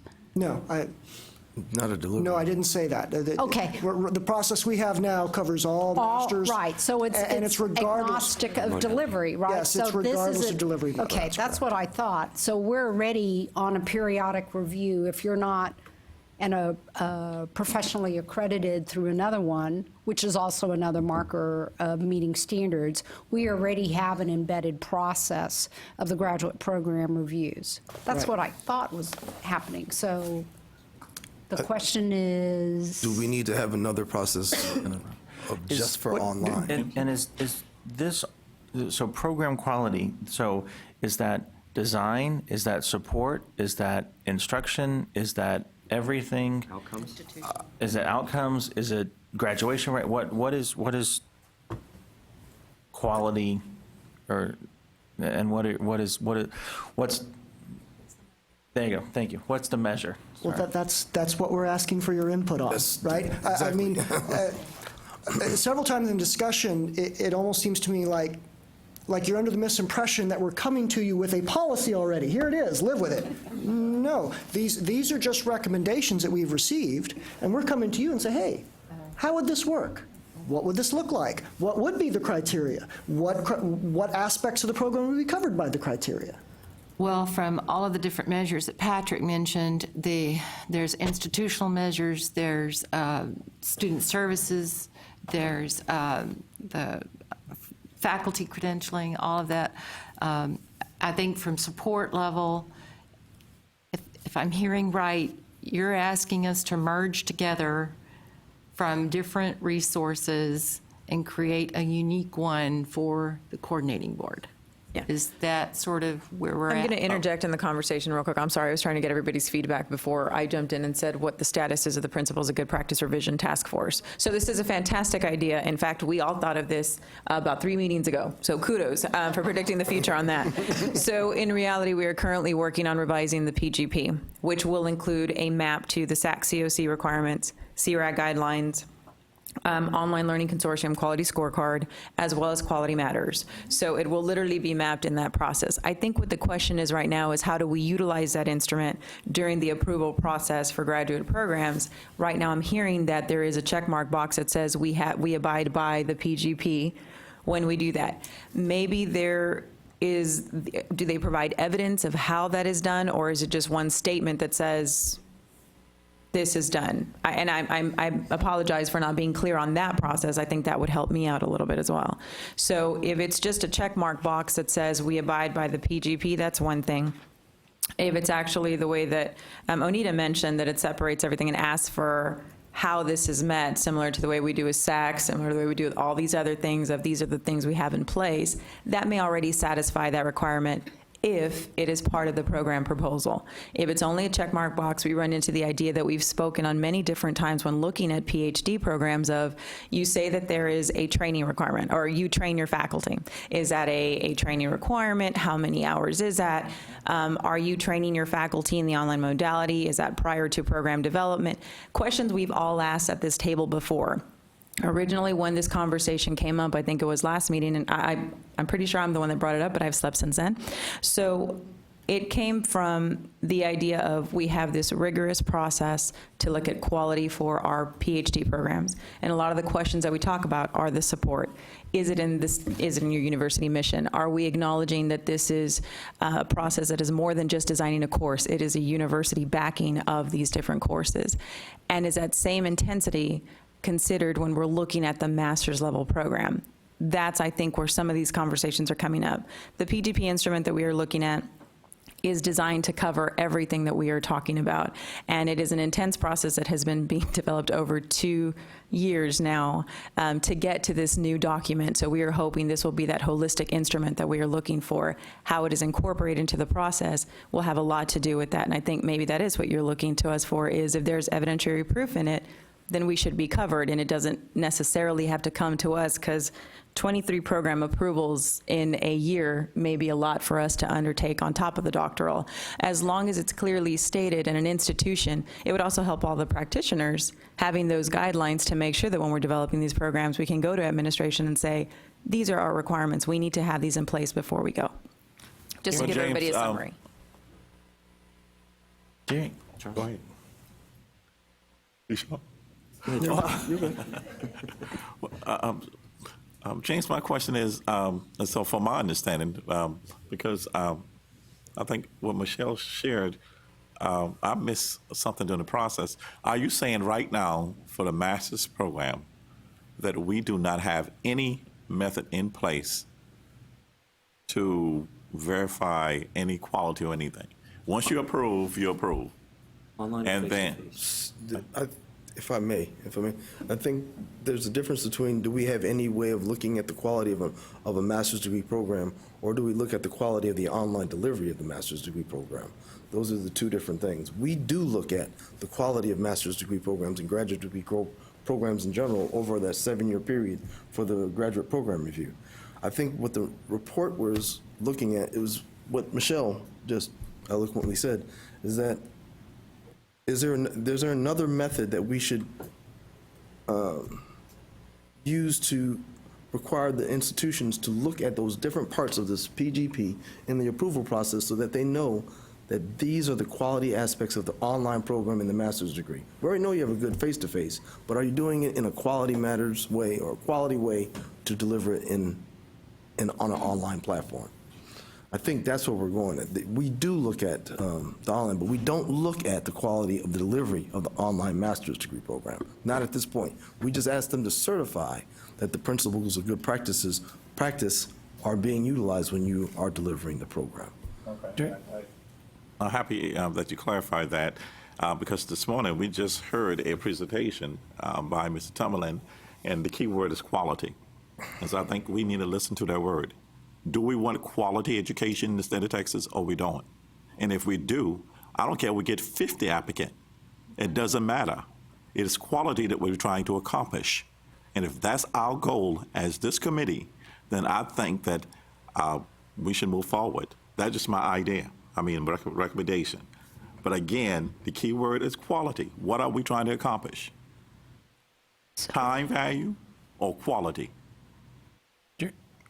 So, just a moment. To clarify, Charles, when you said we should move forward, this is around looking at quality of master's programs online, but it doesn't address, and this came out of GIAC maybe, or discussions with that group? The RAND report. Came out of the RAND report, okay. So what about bachelors, what about associates? Are we less concerned about the quality of those, or we'd assume that's fine, but it's the masters where we think quality all of a sudden becomes suspect? Well, James, please correct me. I think we should have something in place already for masters. And tell us about that process. How do you value? Are we speaking of the general evaluation of master's programs? Is that what you're asking? I'm sorry, I'm not clear on what the question is. I was trying to clarify when Charles said thinks we should move forward a recommendation in support of looking at quality for online programs. Was that specifically masters, which is the topic, or would it include online programs at any level, including baccalaureate programs? And if not, why not? Oh, I see. What is the... Well, see, this is a report on graduate education, so it's not going to address associates and bachelor's degrees, right? And the specific recommendation is develop criteria for evaluating online master's program quality. And if you look at what they're talking about, I believe what Rand is really trying to get at is just having an agreed upon set of criteria by which the quality of these programs can be evaluated. One of the things they mention about this is that they notice that online master's programs have been expanding in recent years based on data that we've provided to them, and they say that. They say also that they've noticed that sometimes there's these public-private partnerships, and they wonder, well, how well are those working? How well are those serving the state? Because that's also an element within online program delivery. So if you look at what they say on page 54, right, develop the criteria for evaluating online master's programs, then they have sort of a subset recommendation that the CB could solicit LTAC assistance to derive criteria, and they say the CB and LTAC could also develop general criteria that would help institutions assess the quality of private partners, especially in aspects related to their role in program design and education delivery. So that's another facet of this, in that sometimes there's these third parties involved in online master's delivery. And how well is that working? Do institutions have a process to assess how well that is working? And this again, this is an area where we'd like your input. How does this sound? What would this look like? So we already have just for the narrow bucket of graduate programs, I think the process by which programs in universities and colleges report to the coordinating board on the graduate program review is really very thorough. I mean, it's the documentation that universities are asked to provide, the scrutiny that the coordinating board goes through and the deliberate process to review the reports. I think it is a process that works really well. So then the question would be, do you incorporate, from my perspective, take a really good process that exists, and that if you have a subset, let's say you have an MBA program that is both face-to-face as well as an online delivery, do you create, and if you have online delivery as part of your graduate program review, answer these additional set of questions? I think that that could be a way to address the issue in terms of existing. Or, you know, if it's exclusively online or anything in there, you create a subset of questions that are there. But all of the things related to faculty quality, program quality, student outcomes, student success measures, that's so well documented already in the graduate program review process. What I would hate to do is to do something that would require us to do a whole nother set of processes as opposed to incorporate in what we're already reporting, because that's, at least from an efficacy standpoint, gets to the heart of the question of what we're asked to do, which is to document and validate what we see as equality in the existing programs. I think it's a different question in terms of the what do we want to do prospectively with new programs. I hear what Charles is saying, but I think we have a possibility for the existing programs, and that to the extent that you have public-private partnerships or you have another delivery, that becomes yet another subset question to ask an institution to respond to, because the practical realities are, we know that the schools are always examining that relationship. So what you might be asking then in response to the RAND Corporation suggestion is, here's how we do it in our school, here's how we describe our process for having scrutiny about these partnerships. And see, Jacqueline, that's what I was going to suggest, because I think what James, you were saying is they're concerned about currently offered graduate master's programs, not necessarily the new ones. Is it possible to incorporate the new PGP, or at least some of the questions from the new PGP, within the graduate program review as a subset that then says, and I mean, granted, it'll only hit every program every 7 years, but right now, we don't go back and ask graduate online programs if they're still meeting PGP guidelines. Once it's approved, it's out there. So, I mean, if programs are already having to go through this 7-year cycle, what's adding, 6 or 7 more questions specific to online that Jacqueline, that's exactly what you were saying. It's just, they're already doing this, why not add in sub-questions and then add in other questions about the public-private partnerships, and just, you make the report a little bit longer. If you're only doing it every 7 years, Yeah, that's a perfect solution, I think, because of several reasons. One, you could catch those programs that have migrated to the online environment, and it also makes them internalize their responsibilities to online programs, which so often they thinking, oh, that's another piece, that's over there. But if that gets included in that review process, that's perfect. Now, where we have a problem is in the review committees. We don't necessarily have those folks that are educated regarding online education on how to review. So that, not unsurmountable, it could be done. Might need to have that requirement for the reviewers to actually get some type of certificate to be an online reviewer? Just a suggestion. I think what James is asking is, first of all, a general question. Do we think it's a problem? If it yes, then we move forward to the logistics and give our like the recommendation that both of you share, and you shared there. And so, James, I'm not speaking for you. Is that what you asked? I really like these suggestions. Jacqueline, Justin, Oneida. I mean, these are. We're not sure, what direction to go, but we were looking for some ideas, and these are some great starts. I'm very pleased with this discussion.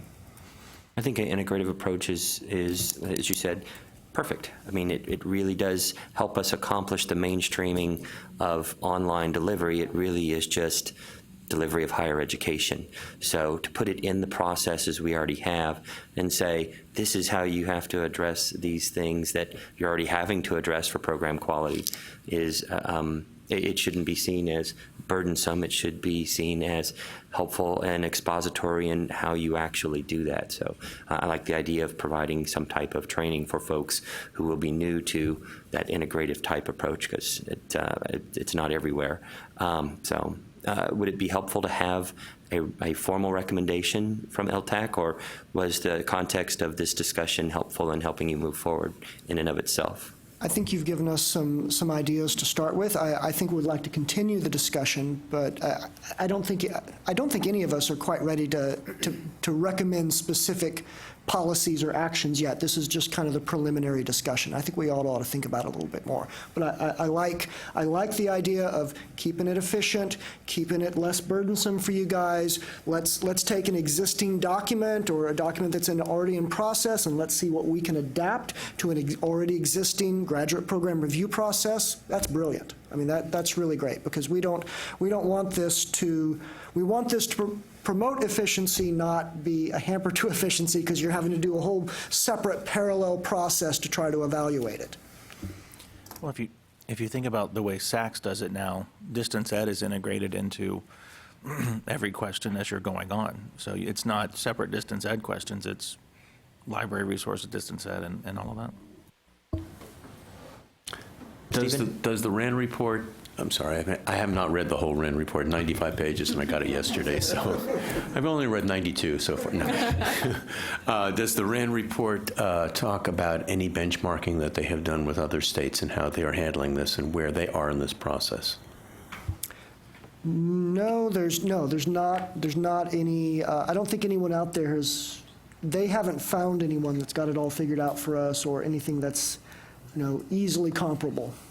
It seems as though we might take a look at what some of the statewide college and university systems are doing. They seem to be a little bit more lending themselves toward, because of their organizational model, might be lending themselves towards that a little bit, like Georgia was mentioned before.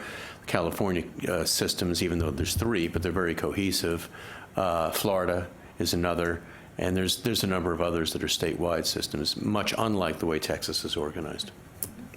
That's not a criticism, that's just an observation.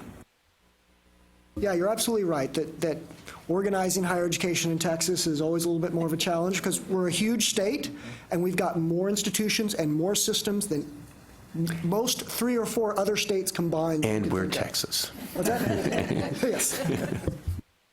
I have a follow-up question just to make sure that I'm understanding what's being recommended. So is the recommendation that there would be a subset of questions to sort of measure quality specifically about online, and those would be incorporated at the beginning whenever a graduate program is approved by THECB, but would those also be incorporated whenever a program that was previously approved, that program does the notification process to THECB, and they would just be part of the notification process also? Am I following that? Once again, we're not promoting or suggesting any particular policy. We're coming to you and saying, hey, what are your ideas? What are your concerns? So in other words, my inquiry is to the committee. Is that what we were talking about, both of those things, or yes? I think what it was a subset of the questions that would be added to the graduate program review process that master's programs go through every 7 years, that they're already required to do. We just add in questions for distance ed for previously approved programs. And then, to Michelle's point, I think we look at how master's degrees are being approved now to make sure that they are complying with PGP. So it hits the new ones as they get going, and then the previously approved during the 7-year review cycle. Am I summarizing that right? I think what Josh is asking is, with the notification currently, if we already offer the online, that 7-year gap, if they are on year 2, and now they're wanting to offer a class fully online, where is that checkpoint going to be, I think is what you're asking. So I think what the committee, previous times before this committee, had discussed was having it during that notification process, just to even a check mark box with some subset of questions that was from the original application, just to make sure that we are covering that in the notification process, as we don't know how long before the review of a graduate program is up. So if it was in year 2, we're aware that there has to be other things that match the PGP as they're updated for the notification part, is what previous committees that were looking at the PGP had suggested, was to have that line on the notification process as well. Right. That's on target with my inquiry. All right, thank you. We're running a little bit behind on our agenda. We do have one more item with Dr. Goldman on GX strategic plan. So I'd like for us to try to cover that one and then take a break for lunch and suspend the competency-based education and prior learning assessment discussion until after lunch. Okay. Dr. Yeah. Goldman? So I'll try to not keep you from satisfying your hunger. And so, the RAND report came to us after a couple of years of hard work on their part, collaboration with us, collaboration with the institutions, with system offices, with employers. And what we hope to do with this is we hope to take this report and input from other, stakeholders, and input from institutions, from our advisory committees, input from other stakeholders, and we hope to develop a strategic plan for graduate education that will help further the quality of graduate programs in the state, that will further the state goals related to 60 by 30 techs, that will give us all a sense of what direction we're going to move in as a state with regard to graduate education. We're going to be working on this for a number of months. Strategic plans are not developed usually all that quickly, not in a few weeks, but rather a period of months. We're going to be looking for your input. GIAC is going to be heavily involved. I think we're envisioning that just as GIAC and LTAC, you remember, had a joint meeting, about 2 years ago, year and a half, 2 years ago? We may plan a similar sort of situation and try and have another joint meeting to talk about these areas where graduate education and online education intersect. The strategic plan, we know, will incorporate, 60 by 30 text, maybe, to a certain degree be modeled after that. And then the other big part will be the things that we've gathered both from the RAND report and the things that we gather from our own data. We hope this will be a very data-driven plan that is informed by all the CBM data that you've been giving us over the years, looking at trend lines, looking at where things are going, or at least where we think they're going. So, specifically, right now, I can think of at least 3 areas, some of which we've already discussed, right? One of those being this set of standards or criteria for online master's programs, which, we're thinking may already be addressed or already be addressable by the updated PGP. How to gauge duplication or market saturation or whatever you want to call it for online master's programs, how to get a sense of what should be the guiding principles in terms of how many there are, how well they address specific disciplines, where do we need more, where's the market saturated, that kind of question. That's the second. Third is how can online education help us address the goals that we're going to be developing in this strategic plan for graduate education, which will almost certainly include things related to completion goals, and student debt goals. I mean, those are the two that are most easily applicable. Marketable skills is also highly applicable, but I'm not sure that there's going to be any additional twist for marketable skills related to online programs. And I certainly welcome your correction and information if I'm wrong about that. But the two areas that I see most applicable are completion and student debt goals. But I welcome you to read through the RAND report, look at its recommendations, to look at 60 by 30 texts, and then to think about how those two documents, the plan and the report, could or should intersect with online education. And so that's really it. Really, it's just me coming to you as a person involved with the RAND report and as one of the staff members of GIAC saying, hey, we're going to be needing your help. We really like your input on the whatever aspects of graduate education, wherever the intersections, important intersections are with online education. How would you find it most helpful for this committee to provide that type of feedback? Would it be having an agenda item in a subsequent meeting after we've reviewed the materials to provide feedback?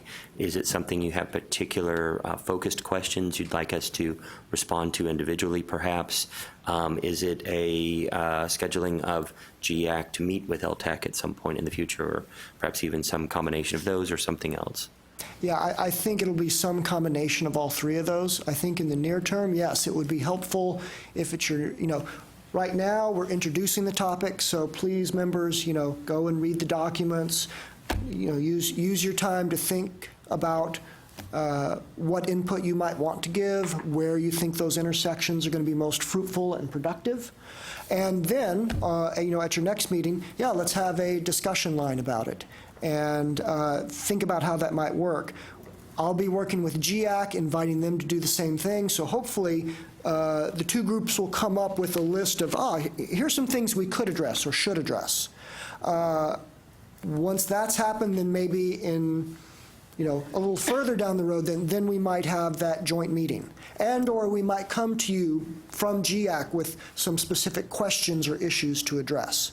So yes, absolutely, all three of those. All of the above. All of the above.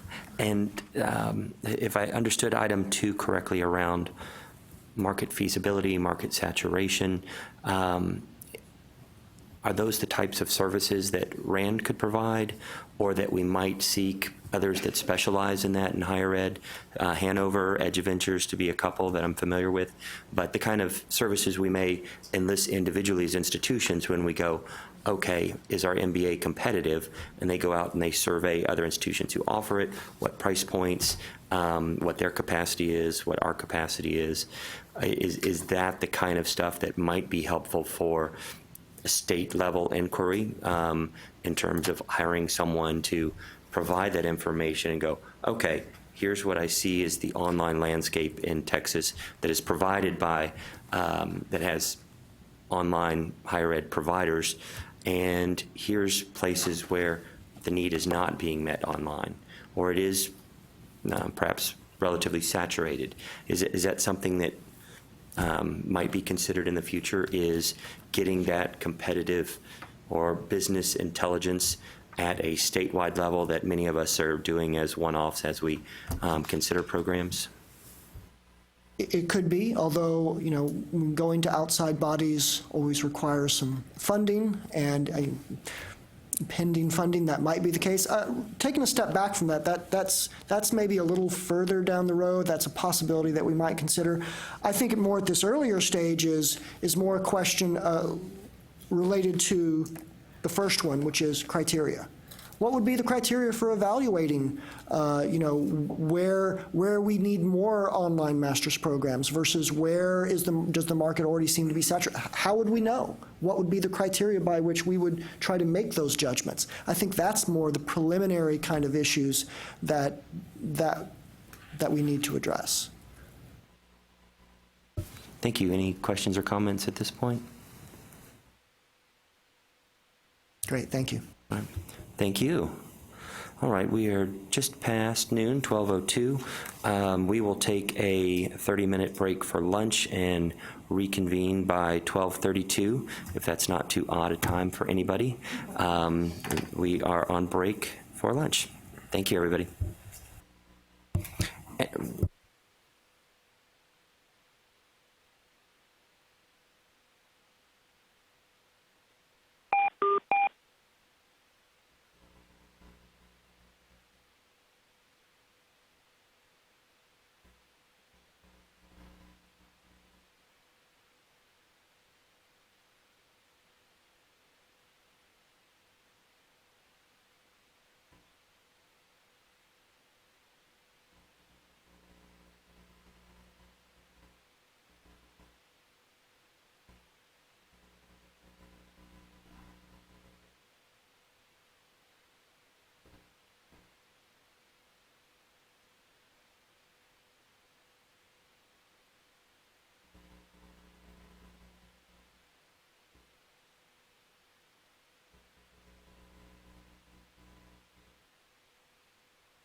right, everybody.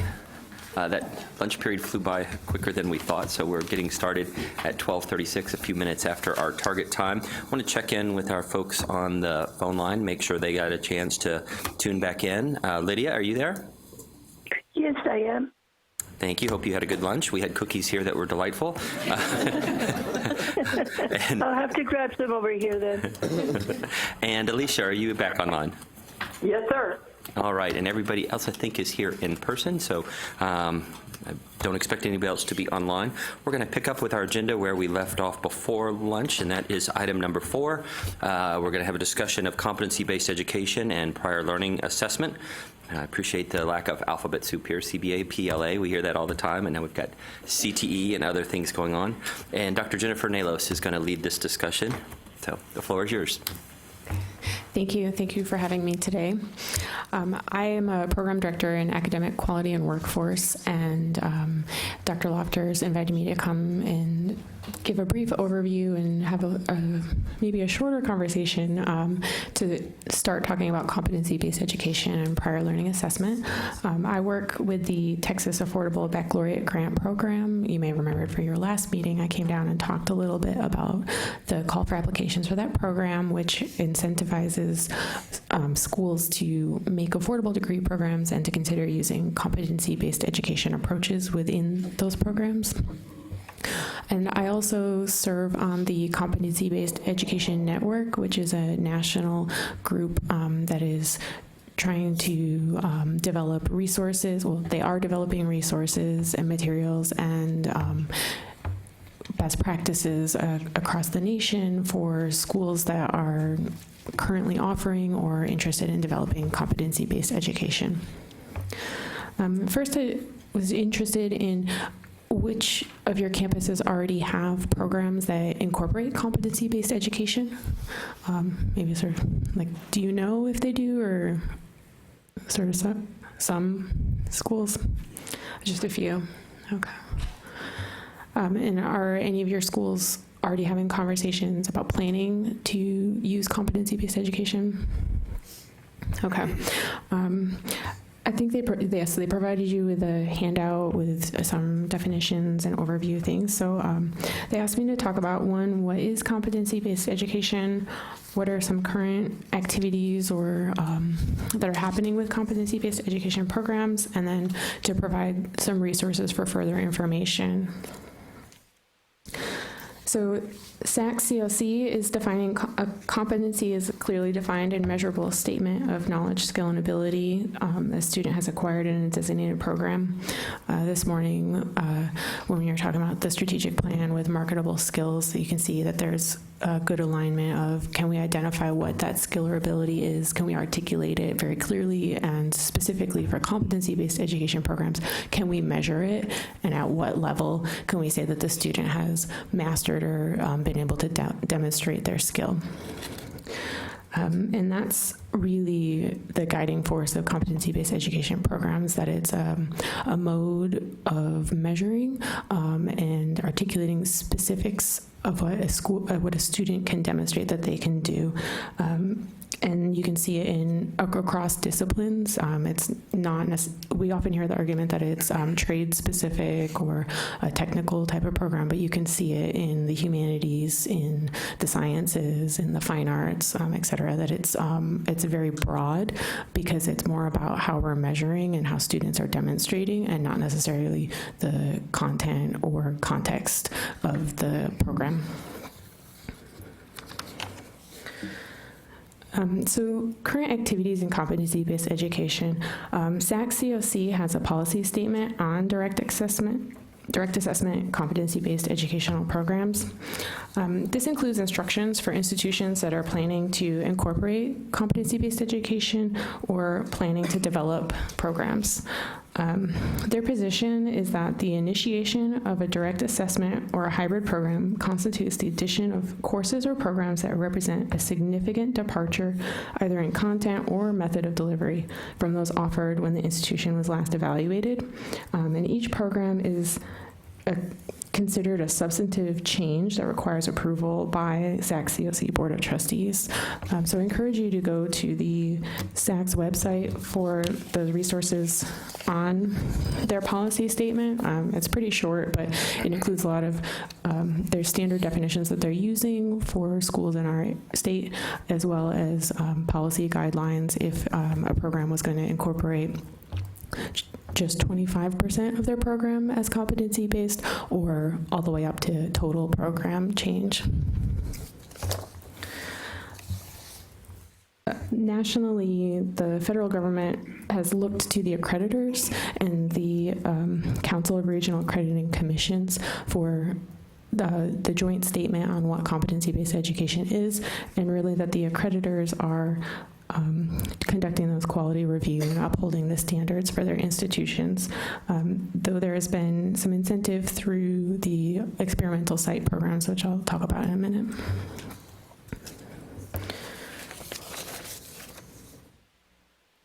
Okay, so this morning you were talking about distance education, and distance learning is just a different mode for students accessing higher education, and that they're participating through different platforms or in different ways, but that the content is at the same level and the same rigor and the same quality. And the same thing's happening with competency-based education, is that it's a different way that students can demonstrate their knowledge and their mastery.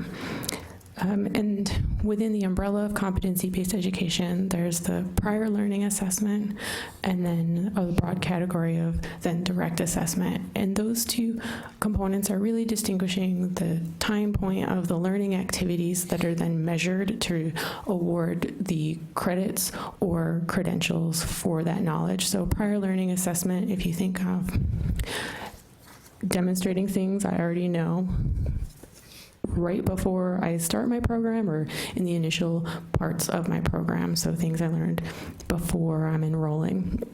And then direct assessment is once I'm declaring on September 1st, I'm starting this program September 1st through the future, I'm engaging in learning modules, I'm attending class, I'm working on projects, and then I'm being assessed on my learning post September 1 of my enrollment. And you'll see that there's a diagram that sort of shows a broad overview of selecting what the competency is, and can I show that I already know it, or do I need to participate in some learning experiences to then move me towards gaining the content knowledge or the skills so that I can then demonstrate that I have learned it. Now, programs don't need to incorporate PLA or different types of different curriculum styles and instructional styles. And so that's where we see that there's a wide variety. Just like when you were talking about that distance technology and online learning can be 51%, 57, et cetera. Same thing with competency-based education, that they could, a program that could say that they incorporate competency-based education could just be PLA, or that they're allowing students to apply ACE credits towards their degree program to help advance them through that. They've demonstrated those competencies in certain courses and then are in the traditional classroom or the standard instructional style of their program for the rest of the degree. And so you can imagine evaluating the broad spectrum, assessing, measuring, and comparing creates, it's difficult right now.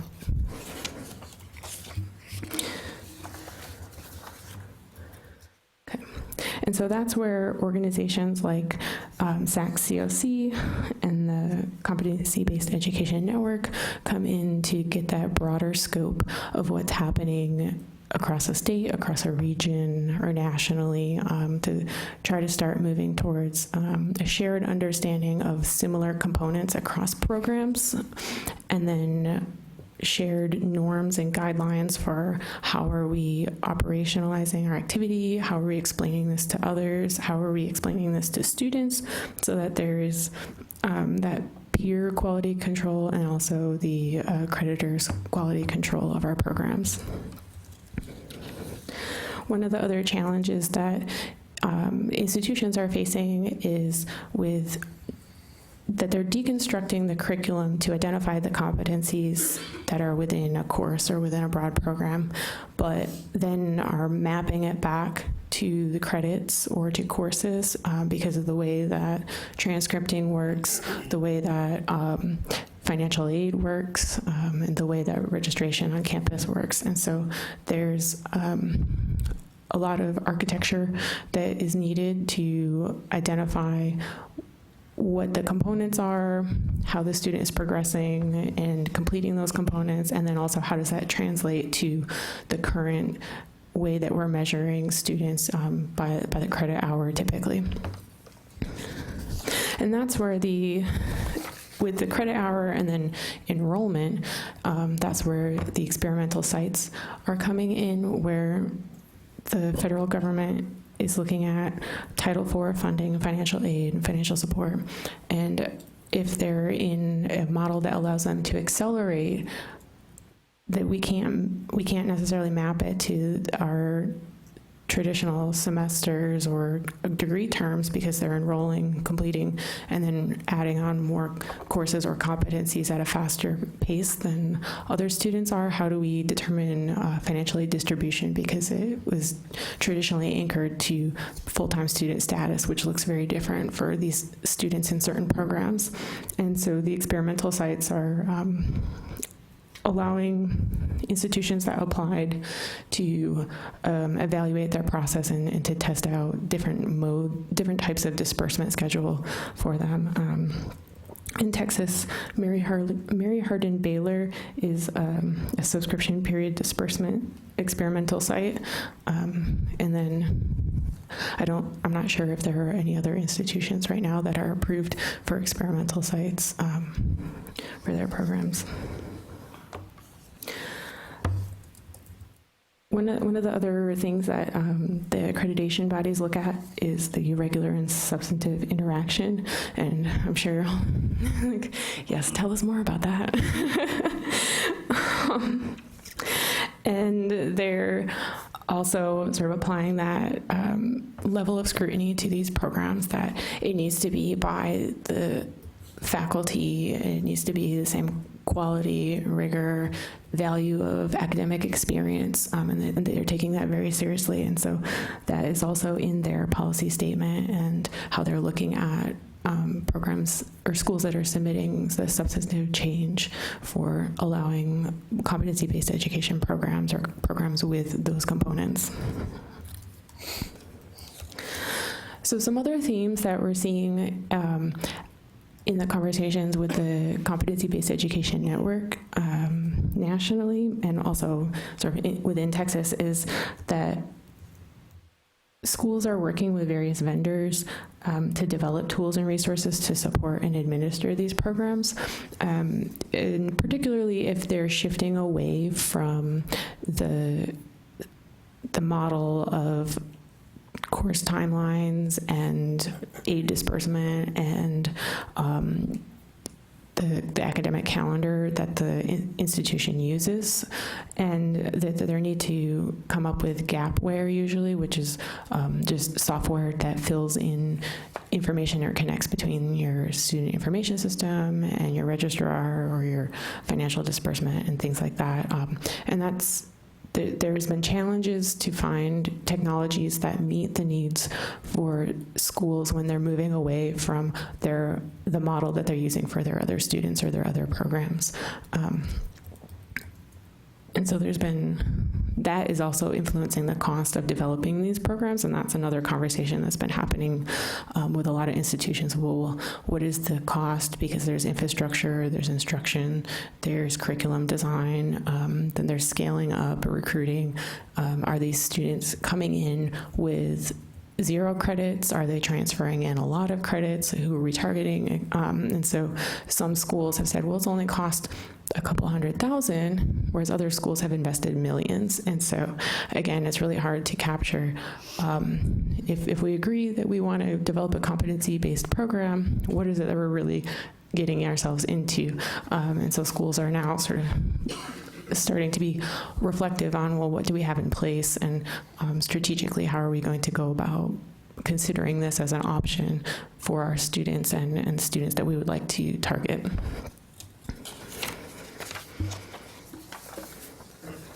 So then the final item that I was asked to bring today to you all is a few resources that are available to the group to learn more or to engage with. So the first one is that national network, Competency-Based Education Network. They have a small group of institutions and agencies that meet and do these guiding documents, guiding principles for the field, but those resources are available for free on their website. And annually they host a conference in the fall called the CB Exchange. Institutions that are part of that network in Texas are Texas A&M University Commerce, South Texas College, and then the coordinating board, so me right now and some other staff. And that network is also charged to help institutions identify resources, identify other campuses with best practices or similar situations so that we can learn from each other and help each other. Within Texas, the Competency-Based Education Consortium for Texas, which is currently housed at Austin Community College, is a resource where their team can come and do workshops at your institution, give guidance or advice or ideas on curriculum design, implementation, launching the program and considerations you might need. And they're hosting on June 2nd. This year it's free, a one-day conference on competency-based education and the call for proposals is still out if there's institutions interested in presenting. And that's on June 2nd here in Austin. And then the third resource is the Institute for Competency-Based Education, which is housed right now at Texas A&M University Commerce. And they also reach out to institutions, visit campuses with design, study, evaluation, and talk about the whole process, and also are charged with developing measures for programs. And so you may have seen some of their presentations or publications on how they're starting to measure outcomes and look at and evaluate their program now that it's been active for a few years. And so those are three great entities that you can reach out to, utilize the information that they're putting out, look at the publications, or just ask general questions. And so with that, I will open it if there are questions or anything that I can answer now or take back and send out to the group later.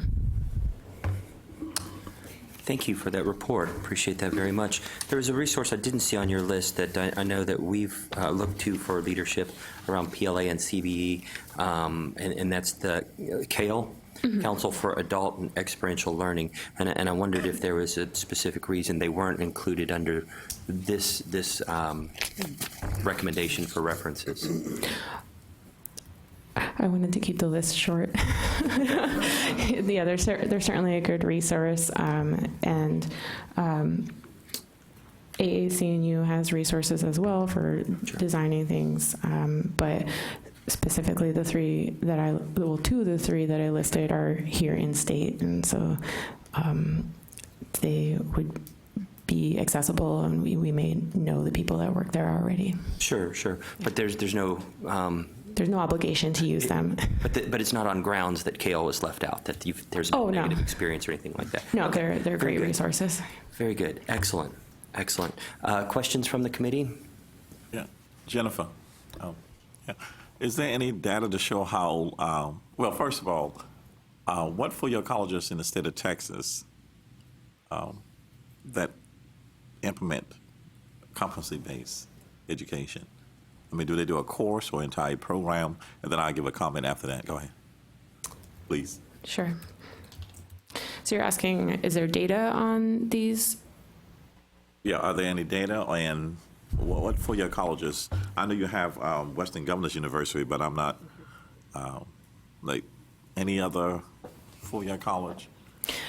Right. So right now, when institutions report to strategic planning and funding or through their CBM reports, they can identify the modality that they're doing things in. So there is some course information.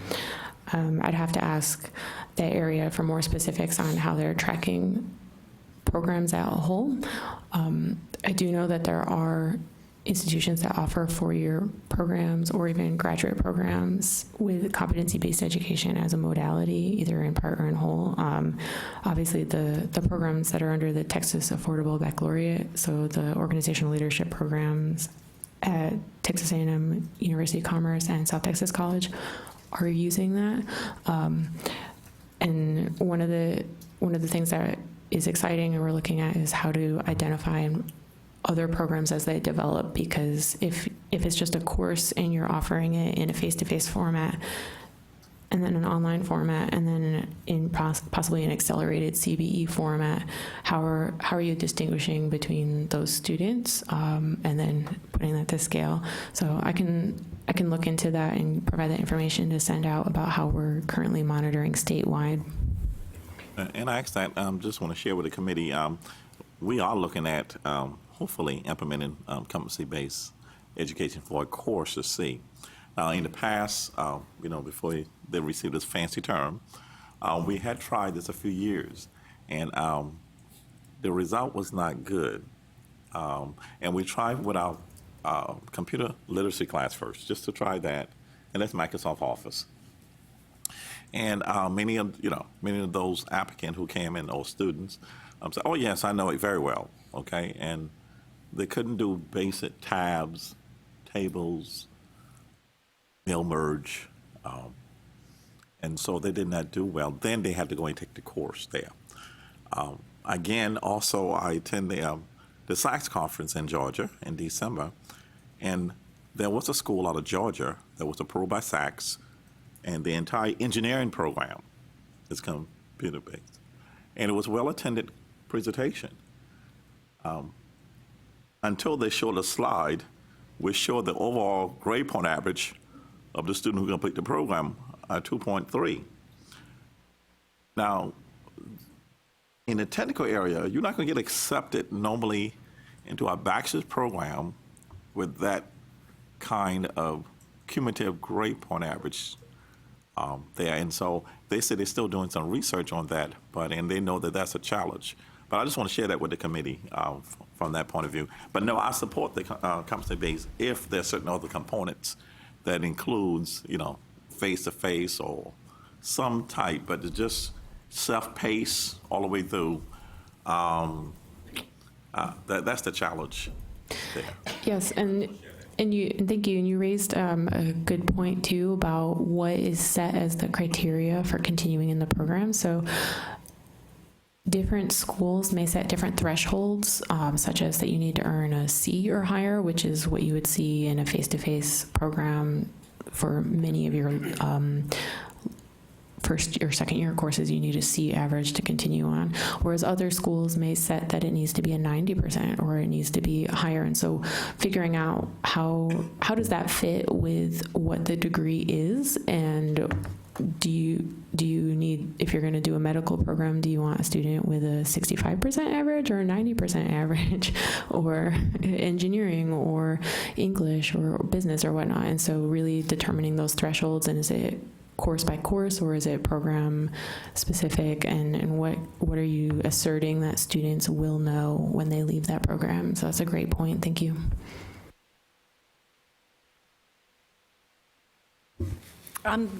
Don't put myself out there as an expert in developmental education, but it seems like there would be a really good application for that as far as getting students on the road quicker to earning some transferable credit. So.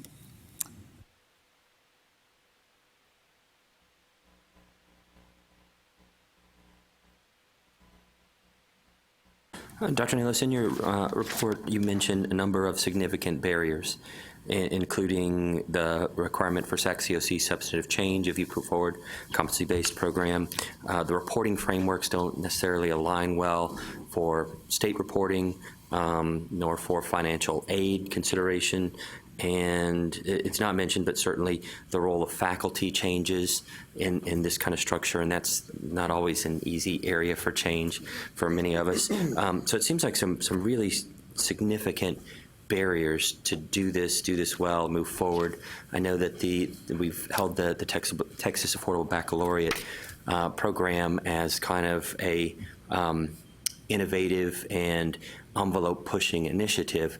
It was highly funded by Gates Foundation funds. It was an extraordinary amount of heavy lifting by CB staff and the faculty of the institutions to come together and come up with outcomes and to continue moving this forward. How do the rest of us move forward with this, giving these significant barriers, and why? Is it something that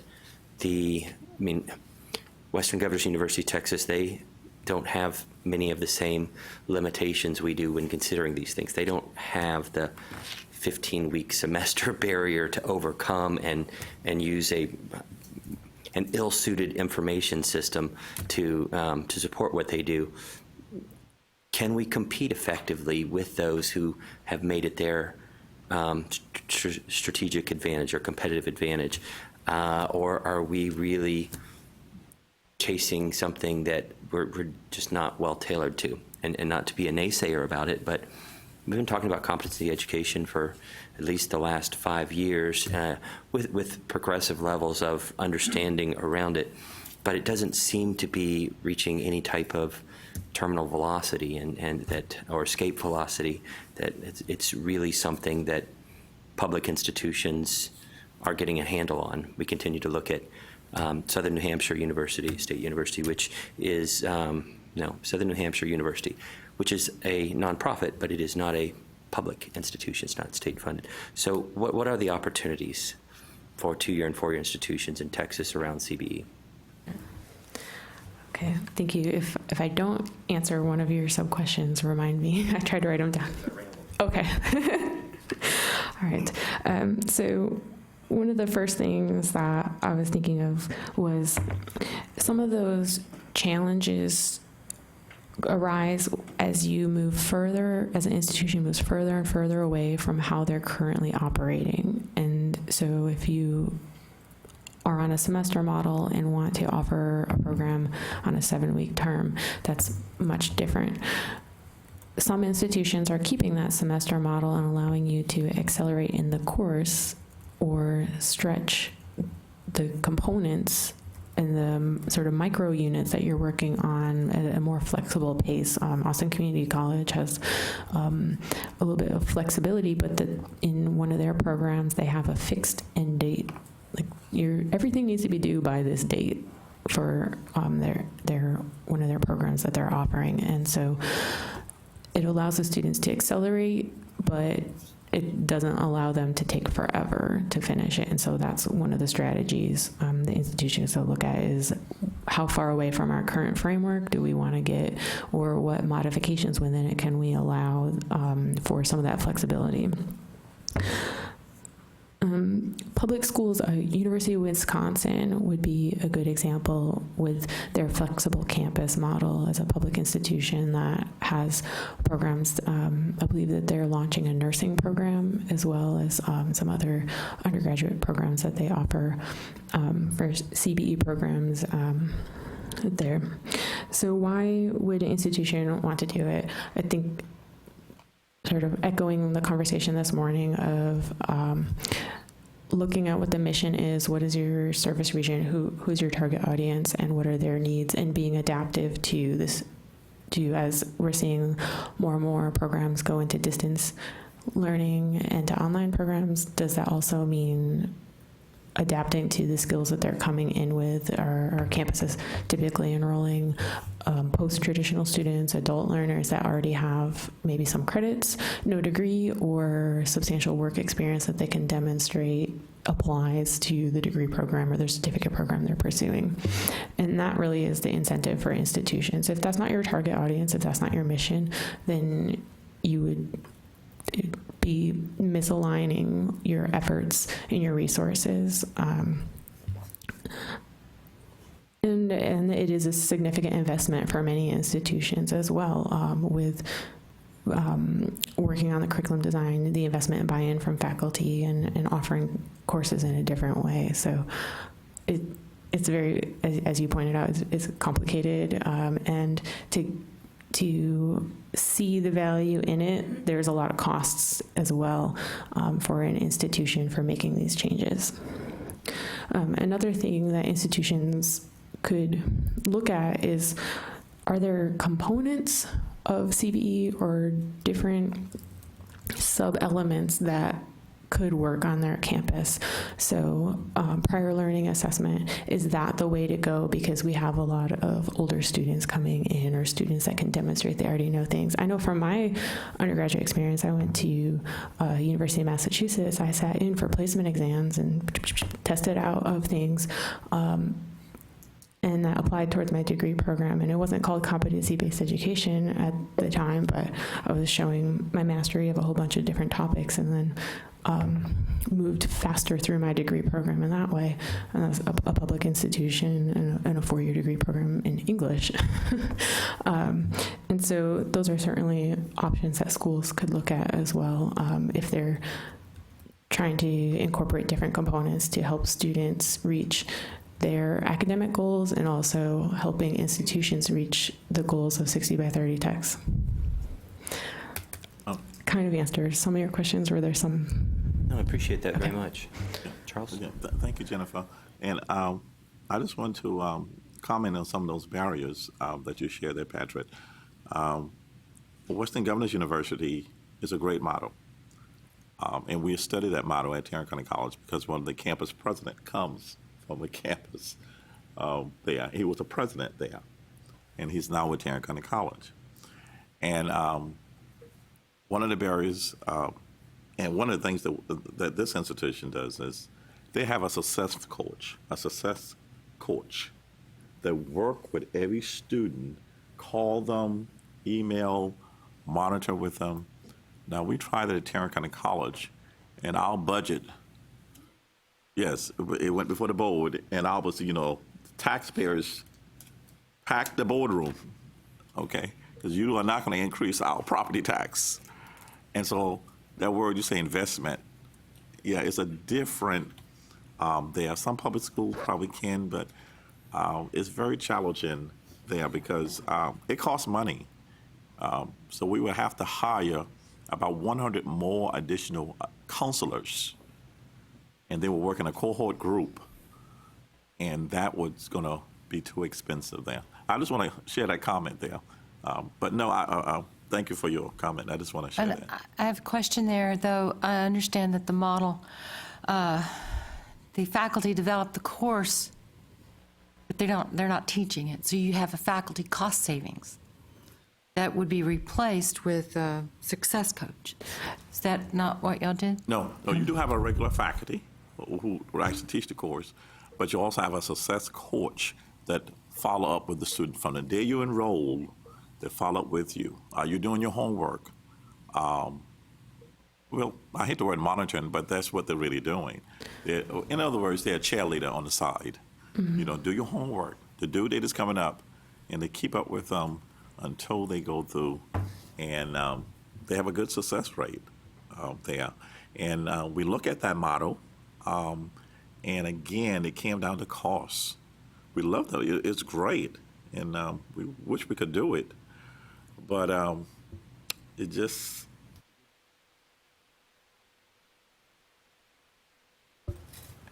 This is Wendy Prater from Lone Star College. Prior to working at Lone Star College, I actually worked at Western Governors University, Texas, from its inception until June of 2015. Lone Star College is one of those institutions that can offer competency-based education, and we are looking at implementing a program.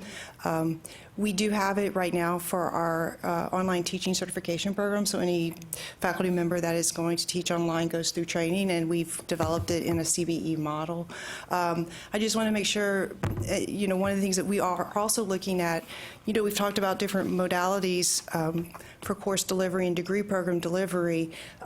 Competency-based education also falls into that category. We often think of it as only an online program, but you can deliver competency-based education in a face-to-face course, hybrid, and fully online. And so when institutions are looking at that, just keep that in mind, that it is not solely an online program.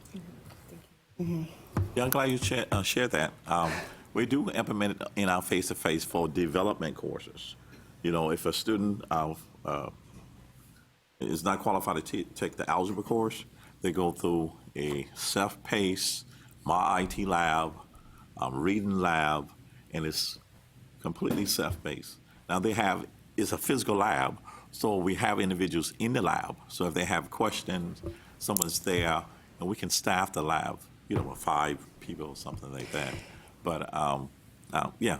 So yes, you're 100% right. I'm glad you shared that. And even with some of those models, we've talked a couple times about them being self-paced, and there is a difference in institutions, whether it's this model or others, that develop them in a self-paced model or one that is more what I like to call personalized paced. And the difference is self-paced lends the student a lot more freedom to make choices about how they're going to pace themselves through a course. And as you can imagine, students, or any individual, we don't always use the best judgment in pacing their time, whereas personalized pace really does lend itself more to having that personalized coach or mentor that helps the student personalize their pace through the course and gives a little more guidance.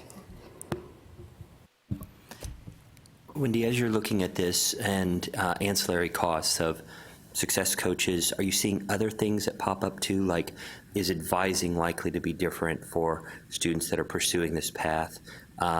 Is dealing with financial aid likely to be different? And so do you have to staff up in those other types of areas too? Depending on how you structure your program, yes. So there are many, many ways, and the coordinating board recently hired the Texas Affordability Conference. I think it was in February of last year. Yes. And one of the things I came away from that was learning that every institution that is looking at this model, and not just within Texas, but across the nation, because there are a lot of institutions there, everyone was taking a different approach to it. So depending on that institution's approach and what works best for your culture, yes, you could have special business processes that are needed in financial aid. Certainly with advising, who's advising, and even faculty structure, because with those success coaches and mentors, one of the requirements that financial aid and the Department of Ed will be looking for in SACS is that it's a faculty member that is driving the curriculum in the course and providing that educational activity each week. And so you'll want to look at the credentials of those people who are interacting with that student every week to make sure that you're meeting those requirements. So yeah, those are all the things that you'll want to look at institutionally, what your institution can afford resource-wise to fund, and what model is going to work best for each institution. Do you see it being more expensive, less expensive, or a wash in terms of deploying CBE when you have it mature? It can be all of those. It depends on your aversion to taking on debt and working with what you have. Yeah, for sure. Some institutions, CBEN did sort of an environment scan, and some institutions did provide information on where they were with investing and coming out of the red and into the black. And there was some preliminary information from campus to campuses as well, talking about the return on investment from the institution and how long it took them to start self-sustaining. And I know that Carlos Rivers with the Institute for Competency-Based Education has talked a little bit about that with A&M Commerce's model as well, and some studies on the cost of the program and returning the institution's financial commitment into where they can now be self-sustaining, like what their projections are. Good. Stephen? When did you see it accelerating completion for those students in that program, in your particular case? Right now, we don't have it as a program for students in a degree or certificate program, but from our online teaching certification program, yes. So, depending on, it's a program so that for faculty who are going to teach online, we want them to be trained and to understand the resources and the tools and technology are available. So if a faculty member, in this case, student, right, is highly trained or they've using some of the same tools, they progress through that training quickly, and those who haven't taught online before take longer. And so when I worked at Western Governors University and talking and working with other institutions that were launching the model, yes, and it's an excellent program for working adults, particularly veterans. It's just, it's one of those other modalities that I think will help us, or help Texas, meet some of the goals that we talked about this morning. There it goes. Do you see, is there any data that you have yet on how well students are meeting SLOs in the classes based on the competency-based as opposed to the more traditional instruction? I don't have any with me today, but. Or do you? Yeah. For the schools that are under the Texas Affordable Baccalaureate Program, we're working on those variables right now so that we can start mapping, and because schools that are doing the TAB programs have to already be offering that program in a current modality, and so we'll be able to maybe in a year or two bring some preliminary data, but that's the plan, is that we want to be able to see what are our comparisons and outcomes. In light of that, and in light of completion, the other question that I asked, I think those would both be excellent contributing factors to the 60 by 30 plan also. So it sounds really good. No. One of the other things that I didn't mention earlier was for institutions also looking at, like Southern New Hampshire, what they do is they partner with industry or with employers, and so that might also be an incentive for institutions in Texas, is not only identifying their potential student population, but where are those students coming from, and that might be a pathway to pursuing what the return on investment is or relationship is, or reaching students that may not pursue higher education otherwise or might not have access otherwise. And so that's another way that institutions nationally are sort of accessing students in different ways. Committee members, I don't have a lot of comments, but I want you to know that there are some wonderful stories of how competency-based is very successful from the high school level and also at the college level. There's some students that are exceptionally well. I just want to say that. But so there's a left side and a right side, but I just want to make sure I share that I wasn't taking no sides. I just want to. I'd like to echo that sentiment that I believe competency-based education and prior learning assessment are highly valuable, highly underutilized.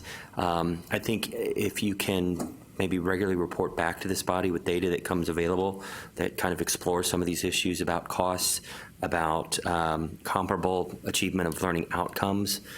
Institutions largely are risk averse. So if we don't have good information to support that this is something that we can be good at and our investment will pay off in a finite amount of time, it's hard to balance it with other competing priorities that seem like more of a sure thing. And certainly it is a population that this reaches. I think it's different than dual credit. We're looking at, as you said, post-traditional learners, and I think there's some point in the near future we're going to have to revisit that term, because what I understand now is that nationally the typical college-age student is not the norm. It is that older adult that is in the majority now in our institutions, and so they are a traditional student. and we have to figure out how to best serve them. And it's probably not requiring them to come to campus through traffic on weekends, weeknights. They could care less about football games and student union celebrations, and so we need to keep that in mind and find paths for them to succeed, because they will be our core audience in the very near future, if not already. So thank you very much for laying a good foundation for future conversations here, for entertaining our questions and helping us understand this better. Appreciate it very much. Thank you. And on the bottom of the handout is my contact information if any thoughts come to you or ideas, and anything that you would like me to bring also to the national network, or questions to ask or issues to raise as well. Our small group meeting will be in May, so anything before then I can also bring to that group. Thank you so much for having me. Thank you. Our next agenda item is an update on SARA, or State Authorization Reciprocity Agreements. Ms. Jessica Acton.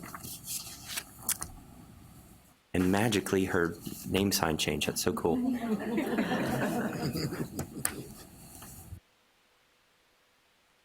Okay, so Andrew asked me to come back and give you all a brief update on NC SARA and also answer any questions you may have. So far with NC SARA, we have 47 states and the District of Columbia. So we're missing Florida, Massachusetts, and California. So I encourage you, if your institution is not a SARA participating institution, which looking around, I think the majority of you are. If you're not, you will need to, if you are going to enroll students in one of those 3 states, or if you are a SARA institution as well, you need to go ahead and contact California, Florida, and Massachusetts if you have students there. And also, if you are not a SARA participant, do not forget that the Electronic Campus SECRA agreement expires June 30th. So if you're not a SARA member and at that time you have students in other SREB states that are currently under the SECRA agreement, you will need to seek authorization from those SREB states. In the state of Texas, we now have 89 participating institutions. We are well into our renewal phase, the annual renewal phase, and I'm happy to say that I have had every single institution that's up for renewal renew so far, so that's a good thing. We had 39 actually so far that have renewed their participation, which is a great thing. And just a heads up, the next reporting cycle for NC SARA will happen in May. They are in the finalization processes for their reporting guide, and they'll have that posted shortly. There are a few changes that have been made this year. I know last year there was some confusion about whether or not to include those students that are covered under SARA, but they may be in clinicals or practicums in other states. So I think what the agreement they came to was this next reporting cycle, they're not going to include those students. So it'll only be those students in online programs in other states, not in clinicals or practicums or any kind of face-to-face experiences. And the big thing that I know Andrew and I had talked about, and I've received a lot of questions about, is the fee structure. As you know, the state of Texas, we pay $50,000 annually to SREB to participate in NC SARA. The coordinating board has covered those fees. And we have a legislative appropriations request in to continue covering those fees for 2018 and 19. And that would mean we would still be able to avoid charging state fees to our state institutions for participation. If for whatever reason we do not receive that funding, then we would have to come to the institutions. However, with 89, it would be around $600 a year if that were to happen, so it's not a large amount of money. But good news is NC SARA did vote to keep the existing fee structure for 18-19. So that's good news. So that will stay the same at $2,000, $4,000, and $6,000 based on your FTE. So that's pretty much all I really had as far as news and informational items for SARA. But if anybody has any questions, I'm here. Jessica, you mentioned Florida, Massachusetts, and California. My understanding around California is they kind of don't regulate. They have not situated that authority in any state governing agency. So there's really nobody to talk to there. Is that your understanding as well with how California, it's like free range? What's that, Stephen? I thought you said that's, yeah. Yeah, that is correct. I know, right? Well, sometimes, some things are, you can't have aerosol cans and, deodorant, but, you can deliver online there freely without having to be authorized by the state. So, interesting conundrum. But yeah, I just wanted to see, I didn't know if you had got any information that had changed. Also wanted to mention that there is a panel that's being put together at the Texas Distance Learning Association on state authorization. Justin has somebody on his staff that is going to be participating. Francisco is going to be participating. Kathy Mayart is going to be representing the coordinating board there as well. So if any of y'all are attending, a little plug for that to get more information on state authorization or voice concerns or questions, share experiences. Though it's a panel, I'm sure there will be lots of expertise coming from the audience members as well. So invite you to attend that if you are going to the TXDLA conference, and of course always encourage folks to do that. So any other questions for Jessica? The dues for SREB, they were covered then through 2019? No, not officially. We have requested the funding from legislature, so. I have to ask about the database. We used to contribute every term, listing all the courses that we were going to be running, and significant amount of inventory there. And you're referring to SREB. Electronic Campus? Right. Right. So the folks at NC Sarah have been considering adopting what the SREB does with Electronic Campus. For those of you that aren't familiar, Electronic Campus allows participating institutions to put all of their distance education programs. It's a giant database, so basically students, if they're interested in seeing what programs at a specific institution or in a state, they can pull it down and go through and see if they have a program that interests them. So NC Sarah has been looking to expand that on a national scale. So far, all I can say is it's still in the discussion phase. Yeah, we used to use it for market analysis. You go see what everybody else is doing. At least it would cover the southern states. I'd actually feel it would serve part of our purpose. Yeah, and it's just, I think from the discussions that I have heard, the scale of it, because there are thousands of institutions across the nation that participate in Sarah, and it just would be a massive undertaking. The staff at NC Sarah is very, very small. There's a handful of them, and so as this expands and as their staff expands, that's definitely something that it's still on the table and they're still discussing. I have a follow-up. I Go just ahead. had a quick question, and I think it was clarified, but the Department of Ed's rule on reciprocal agreements, that was clarified on Sarah, right? Correct, yeah. They will recognize Sarah. For now. For now. Sorry to cast any uncertainty. I have a follow-up question, which is, you talked about that in the next reporting cycle, NC Sarah is not going to include students who are only in clinicals. So my understanding is that students who are doing clinicals with a program that requires a clinical or an on-ground activity, the institution, like we seek approval from the individual state for the student to do that in the individual state. Is that different, or so if you could clarify that a little Okay, bit. so participation in SARA allows an institution to have up to 10 students in a SARA state at one time for any kind of clinical practicum, anything like that. And that's one location at one time in the state. However, that doesn't mean that nursing is a great example. A lot of times the Board of Nursing in various states will have their own regulations where they approve programs. So you may be okay with the Education Commission of a particular state, but you still need to make sure you're in compliance with whatever the licensing board is for that state for that particular profession. Okay, thank you. So if there's not a requirement from a particular certifying agency or independent professional organization, then the states that are participating in SARA, what you're saying is institutions are allowed to place 10 students within a state in a clinical or on-ground placement, but that it looks like that's going to phase out?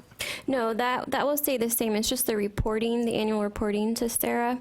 So we had the first reporting cycle was last year, and they had institutions include all distance education students. So that included those students in clinicals. In just the number, because you had to report a single number for each state where you had students. So this next reporting cycle, they want to take those students out. So it'll just be students you have enrolled in online education, not in the clinicals. So it'll be separated out. And I think they had released on their blog, starting 2018, they're going to make it up to the institution on whether or not they want to actually report those numbers. And they're working out a way to report the clinicals as well, but that'll be down the road. Okay, thank you. Good clarifications, thank you. Any other questions? Yeah, Just Francisco? going back to your comment or question about California, state of California, not having any contact. Yeah. In previous meetings I've been sitting related to SARA, it's still recommended to contact the state or the, I guess, some of the bodies that regulate the higher education. UTRGV has some students from California, so I made some contact with some of the bodies. They didn't answer. Most of them didn't answer. But I do have an email back from, what is it called, the Bureau for Secondary Education, that states that they don't. Yeah. I think So we you have one better of those to on have, file too. yeah. And we don't go back and ask them every year, do you still not do it? But I remember we got one of those letters from somebody saying, we don't do it, neither does anybody else. Like, okay, save that in a file. Correct, But, and that was the recommendation from that previous meeting. So I did that, and I have that. So good. Just want to share that.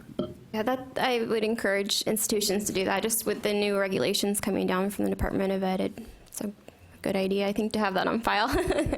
Absolutely. Absolutely. Great. Thank you. Any other questions or comments? All right. Thank you, Jessica. Appreciate it. Appreciate your regular updates. All right. Our next item says it's subcommittee breakout sessions, but I have conferred briefly with Dr. Lofters, and we still have a lot of agenda left. And I think we are committed to not staying past 3 o'clock because some people have airplanes to catch and such, and traffic to avoid. So we are going to skip the subcommittee breakout session at this point and the subcommittee updates and go to items 9 and 10. I see Dr. Gossman is here, so if you want to come on up. And again, your name tag is magically there at the chair that you'll be sitting in. It's fantastic. And then we'll proceed through her report on current activities of Innovation and Policy Department and talk about current OER legislation, which should be interesting. So, Dr. Gossman? Yes, thank you for inviting me. So we can, if we want, pull up. I'm actually just going to talk about open educational resources, which is one of the bills that's been introduced in the Senate. And we can pull that up if you'd like, but it's not really going to tell you that much more than what I can just tell you.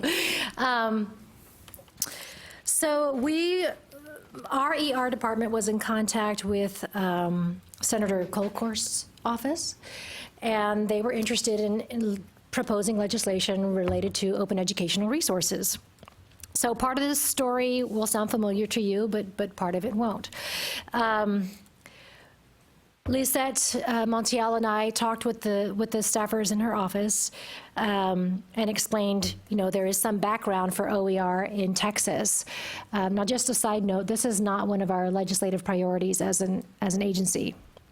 We did talk about this, but it didn't make the final cut to become a legislative priority. But so it was actually pretty exciting to hear that there was a senator interested in this topic. So you all will remember, I imagine, LTOR, the library, the electronic library. TextLore, that's it. TextLore. I knew it was going to come into my brain eventually.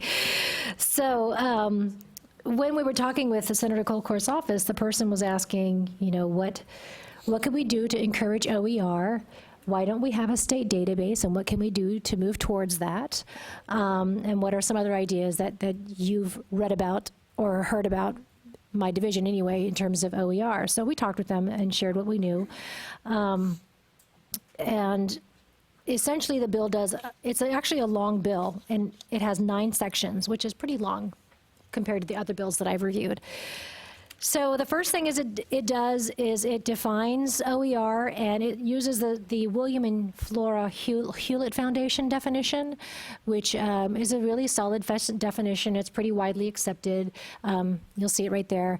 But it doesn't necessarily codify that OER refers to digital materials, which is interesting. It doesn't have to. An open educational resource can be anything that's open. It doesn't have to be digital, but that is the most commonly referenced. That's the most common reference for OER. So it was interesting that they didn't include that. But we recommended that they consider adding that in as part of their definition. So Section 2 makes amendments to Education Code regarding dissemination of course schedule and list of required and recommended textbooks.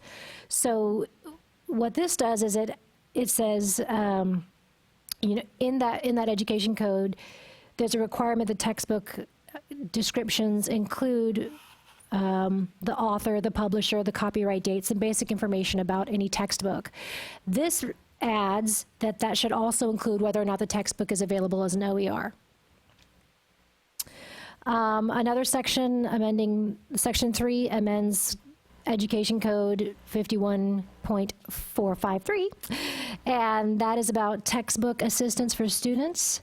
And in this legislation, or this proposed bill, adds that the institute must make reasonable efforts to disseminate information to students regarding the availability of courses or of sections where the materials associated are OER.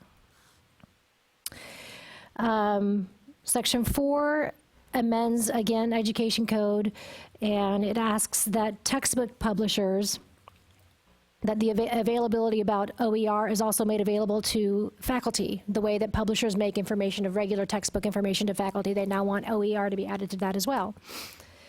And I must say, they did a really good job of diving into the Education Code and finding everything related to textbooks and adding in an OER component. Section 5 amends the Education Code, Chapter 61, which is about the coordinating board. And this is a really interesting section. So this establishes a grant program which will be managed by the coordinating board, where funds are given directly to faculty applicants. So rather than the coordinating board giving money directly to an institution, we would give it directly to faculty. That is a departure of our standard operating procedure. There's nothing in our rules or in statute that prevents us from doing that. It's just a departure from what we've normally done. So we're certainly not opposed to it, but we'll be interested in hearing, especially if you have ideas on how we might do that if this bill passes. So this grant is designed to support faculty who redesign a course to use only OER materials. So the grant appears, the way it's written, this section, it appears to be open to any faculty person, be that adjunct, full-time, be that at a private or public or a for-profit IHE, or institution rather. So at this point, the bill does not designate any particulars on what kinds of faculty would qualify for this grant. Dr. Gossman? Yes. What does the grant cover? What is it for? So we know from some research, have you all ever heard of SPARC? S-P-A-R-C? Yes, okay. So they have someone on their staff who specializes in open educational resources. And she has found a number of successful programs that were successful because the institution or the state provided faculty with support to sort of pay for their time that they're investing in transitioning from traditional textbooks to OER. So that's the purpose of the grant. What it covers, it doesn't say. It just says the grant. It doesn't say how much. It doesn't say where the money's coming from. And it doesn't say what the funds can be used for. It just says it is to support faculty, which is a very good idea. The particulars have not been worked out. Well, we did an internal incentive grant to faculty. Their concept was that they had to write the materials to be open education. But that's not what this is. This is to use already provided existing resources, correct? Or I was going to say, or could it be both? The answer to that might be yes. It could be both, right? Well, for the and that amount was of money going to be we my were giving question as them, well. they said they wouldn't write it. Because, but you're absolutely right. The development of the open educational resource materials themselves is very different than creating a course that is based on that OER, that particular text, or that particular set of instructional materials, or whatever form that OER takes. Well, and the coordinating board is given, or is tasked with creating rules surrounding this legislation, so we would be doing that. And I agree that moving to OER does not mean creating it from scratch. It could mean a combination of you developing OER, as a faculty person, OER, but really more marrying it with other resources. The way I usually describe it is you're curating materials for your course. Now, the way this section reads is that you're redesigning a course, not creating a new one. Well, and as we all know, the devil is in the details when it comes to applying statute or implementing statute. We have to stick to the letter of the law. So that's going to be an important point if this bill passes. As a designer, former life, the big problem is the continuation of those outside resources, because you can design it and then something disappears. So this is great, but I keep going back to how can anything that is paid for and developed be sustained without some other steps? Where it was the beauty of the library object-oriented resource was it had a home. And that's where this type of designing of the courses, you don't have one particular home where those resources can be located. Is that going to be, is that part of this bill, to propose that they start establishing a central repository? In a way, yes. In a That's way. the next section. No problem. Again, the section that creates the grant program, it is directly to faculty. There is a review it's interesting because the policy talks about the review process for grantees, the outcomes they're going to be required to report back to the coordinating board so that the coordinating board can prepare a report for every biennium. But the details of the amount and where it will come from, where the monies will come from is yet to be determined. So that's Section 5. Section 6 is also a very interesting section. And when we talked with the Senator Colcourt's office, we talked with them about TextLore and how we did once upon a time have a state repository, but for whatever reason it was not sustainable or was not successful long term. I don't know enough about the history of TextLore to know when it started and when it started to fall off. And that could be a discussion for, that sounds like it may be a margarita discussion, I don't know. But that's true, anything can be a margarita discussion. But when we talked with them, I had shared with them some of the research, the cursory research I had done, which is that a repository system of the kind we know is necessary should really be done in the conjunction with a library. That is what makes it, in other places, that's what's made it successful. So Section 6 adds to Government Code, not Education Code, Government Code, Chapter 441, Subchapter A, which is about the Texas State Library and Archives Commission. So they have been tasked with doing a feasibility study to create a state repository for OER. They are to work with the coordinating board, TEA, with institutions and ISDs on this study, and it's going to be due to the legislature in 2018. So it is very possible that the Texas State Library and Archives Commission, TSLAC, I guess that's what they're called, may be adopting or creating a state repository system. And, you know, we learned some lessons from TextLore, so we can help them a lot in figuring out how to do this or how to avoid some pitfalls. But that is where the repository piece of this policy lives right now. So that is, you know, myself and another staff, one of Andrew's colleagues, reviewed this legislation and we've made suggestions. But in terms of how much the grant may be directly to faculty, I did a little bit of research and learned that other states, the most common grant started at $1,000. So it's not like a grant where they're buying out time for faculty. I mean, in a way, it's more of a stipend to encourage them to create OER, but they're not actually buying out time. So it'll be interesting to learn, or it'll be interesting to see where this goes. In other states, for example, in California and Georgia, they gave up to, and this was, while I'm talking about California and Georgia, I'm actually talking about one institution in California and one institution in Georgia, and they gave up to 6 grants a year for $1,000.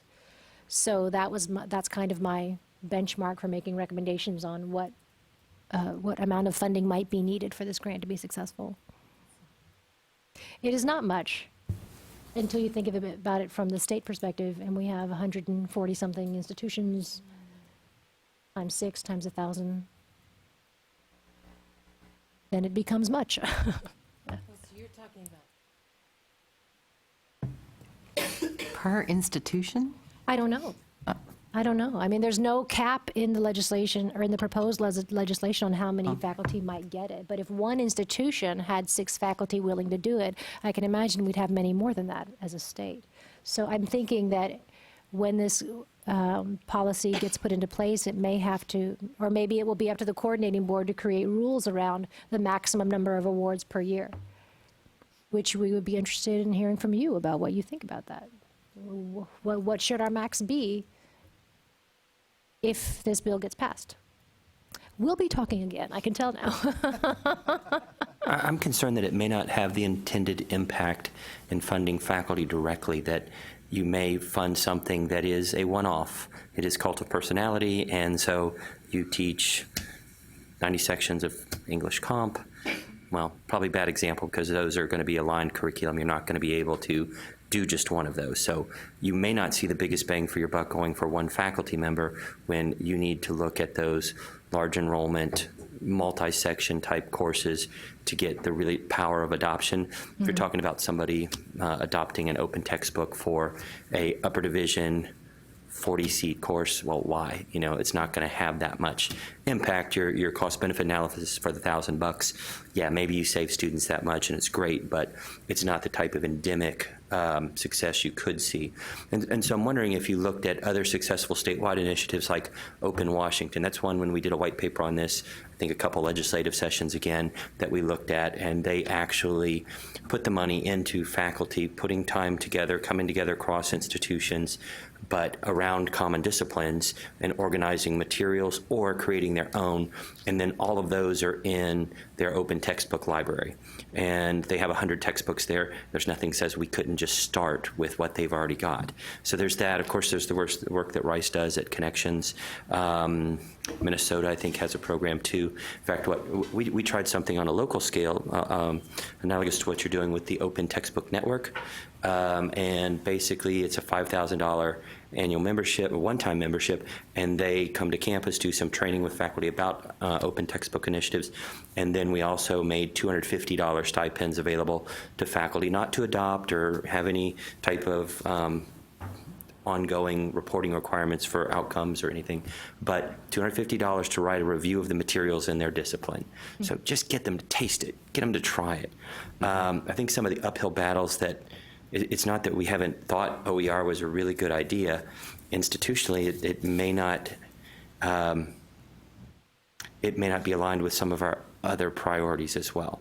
Sometimes textbook sales, a portion of those goes to some part of the institution to underwrite student scholarships or whatever. In those cases, bringing an open educational research paradigm actually competes with other university interests. So we're offsetting a student cost, but now we are creating a gap in somebody's budget for funding something that they've long chosen to. Not to say that shouldn't be considered, but it does put faculty in the crosshairs sometimes when there are multiple ways of looking at whether OER is good or not. So that being said, I really wanted to open the floor to feedback on the different variables that you mentioned here in the section. And in terms of unintended consequences of requiring that OER be something that we look at and report to students while this is delivered by OER, it could be that institutions don't want to, the way they meet that objective is saying, yeah, don't bother with OER because then we have to go and differentiate. We'll just say that we don't do any. And maybe that's a pessimistic view of how to deal with increased requirements, but it's a real possibility. Right, and I've read that some bookstores may be resistant as well because of the revenue they get obviously from textbook sales. But having this in statute is a nice way to convince your leadership that it's a priority of the state, and so they may be more willing to make adjustments to pursue OER. I'm glad to see it on the state posted syllabi, and have that as a statement, because there was one course that the instructor didn't use a textbook, and they were told, oh, you have to use a textbook because it goes on the state website that your syllabi has to have a textbook. So if it's clearly stated and they're going to utilize other resources, that's a plus. We did focus on gen ed courses, especially the courses that were high dollar textbooks. And not all of the faculty bought in, but it did make some improvement for the student, and that was just looking at ongoing college costs for the student. Yes, we do. We have a district-wide committee for OER, but my question is, only one state legislature was interested in this? I mean, earlier you said something about the state legislature. Only one? One senator? Oh, yes. Well, that's all we've heard from, but I anticipate if this gets read and the Senate committee endorses it, then we will soon see a House bill, I'm sure. Mm-hmm. Jacqueline? So sorry. My question for Ginger and for Andrew if this were to come into fruition, has the coordinating board given thought to how you would put together a rule set? Is it your idea that this is something that you would say to LTAC because you would consider open education resources to be a version of learning technology, that it comes to this advisory committee? I mean, help me understand this legislation, because it becomes a responsibility of the coordinating board, if you've even had those kinds of discussions of, wow, what would it be for us to take on this set of responsibilities? So what is the process for setting those rules? That's a good question. In many of the bills that are proposed, there's often, as the last section says something like, the coordinating board shall set rules to make this happen. I have not been part of that process before, so I think that we usually approach it from what resources do we have available in terms of who can we ask for advice on how this should be done, and the leadership of the division, whatever division this would fall under their purview, which would likely be Rex, honestly. They make a decision of who, along with David Gardner and the commissioner, like who can we use as a resource to help us figure out what these rules are.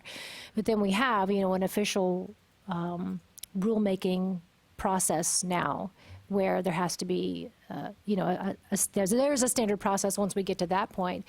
But I think that you all would be a terrific resource in terms of thinking through the rules. Like you mentioned, Patrick, getting the best bang for your buck by choosing, maybe through the rules we could encourage starting with particular courses so that someone can curate OER for English 101 or 1301 rather, and then it can be shared statewide, especially if a repository happens in a way that it can be posted and codified and maintained long term. So I see you as a resource, especially when it comes to thinking through issues we haven't thoroughly thought through. So I'm not really sure I'm answering your question. I didn't have an opinion. I just was asking the question. Well, Yeah.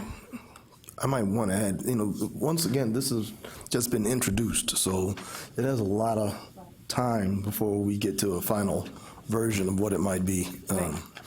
The other part is there is a rulemaking process, as Ginger said, and a lot of times we have to look inside the legislation, and I'm not versed in it as much as Dr. Gossman. Does it say that there's a rulemaking authority granted to? There is. Okay, that's what I didn't know. Since we have rulemaking authority, yes, there's a process of which. And that may be specific, it's specific to Section 5 about the grant program. Okay. So then that would be proposed, or then submitted to the Texas Register for public comment, and then after that, you could, based on those comments, and after incorporating some of the changes, you might be able to, you'll come up with a rule then. But they have to go through that process. Now, sometimes they do negotiated rulemaking, which I don't know how that, I haven't participated in that process yet, but I'm not sure if this is one of those types of policies that would be a candidate for. I don't know. I don't know, I'm not sure. And like I said, it's introduced, so we still have quite a ways to go. So it's going to take some time, obviously, is what you're saying, for any kind of actual law to be passed or statute to be whatever this form this takes. Well, this has standard language, which it takes effect immediately if it gets 2/3 of the vote. Otherwise, it takes effect September 1 if it makes it through the process. Okay. That's actually encouraging. Yeah. Kind of interesting. Oh, I'm sorry. That's just kind of what I was just going to say. I think it's very, very interesting. Most of it, not having been able to read it in thorough detail, but I kind of skimmed it a couple of days ago before today, and I was very encouraged by this. We're doing a few things at our college which are already in the realm of what this is proposing. There's so many different ways we could approach setting up a grant program. I was back to that part of it also. We could obviously be looking at high-cost text. We could be looking at high-volume text for the English 1301s, like you said before. We could be looking even at entire degree programs. We just say, what's the most popular degree programs that are offered out there? Can we offer an OER-based or a Z degree program, which is something we're working on too, as well.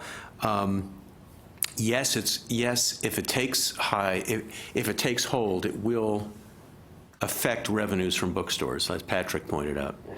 And if that is the case in most cases, I think probably in just about all cases, when bookstores reside and have deals with the individual colleges, yes, there is a percentage that those colleges get, in revenues, and we're no exception to that.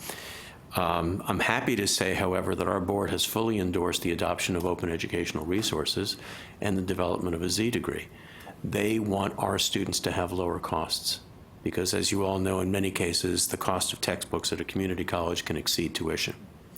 And that is a scary thought for a lot of students, and scary thought for a lot of students at the university level too. So I really like this proposal. I think what you said is earlier is really true. The devil is in the details. And there was another point I was going to make, but I forgot what it was about this. But I'm really excited about it. I am also definitely interested in the OER. I was at the SACS meeting this past year, and there were lots of presentations, standing room only, hot, but people stayed to the very end for presentations like this.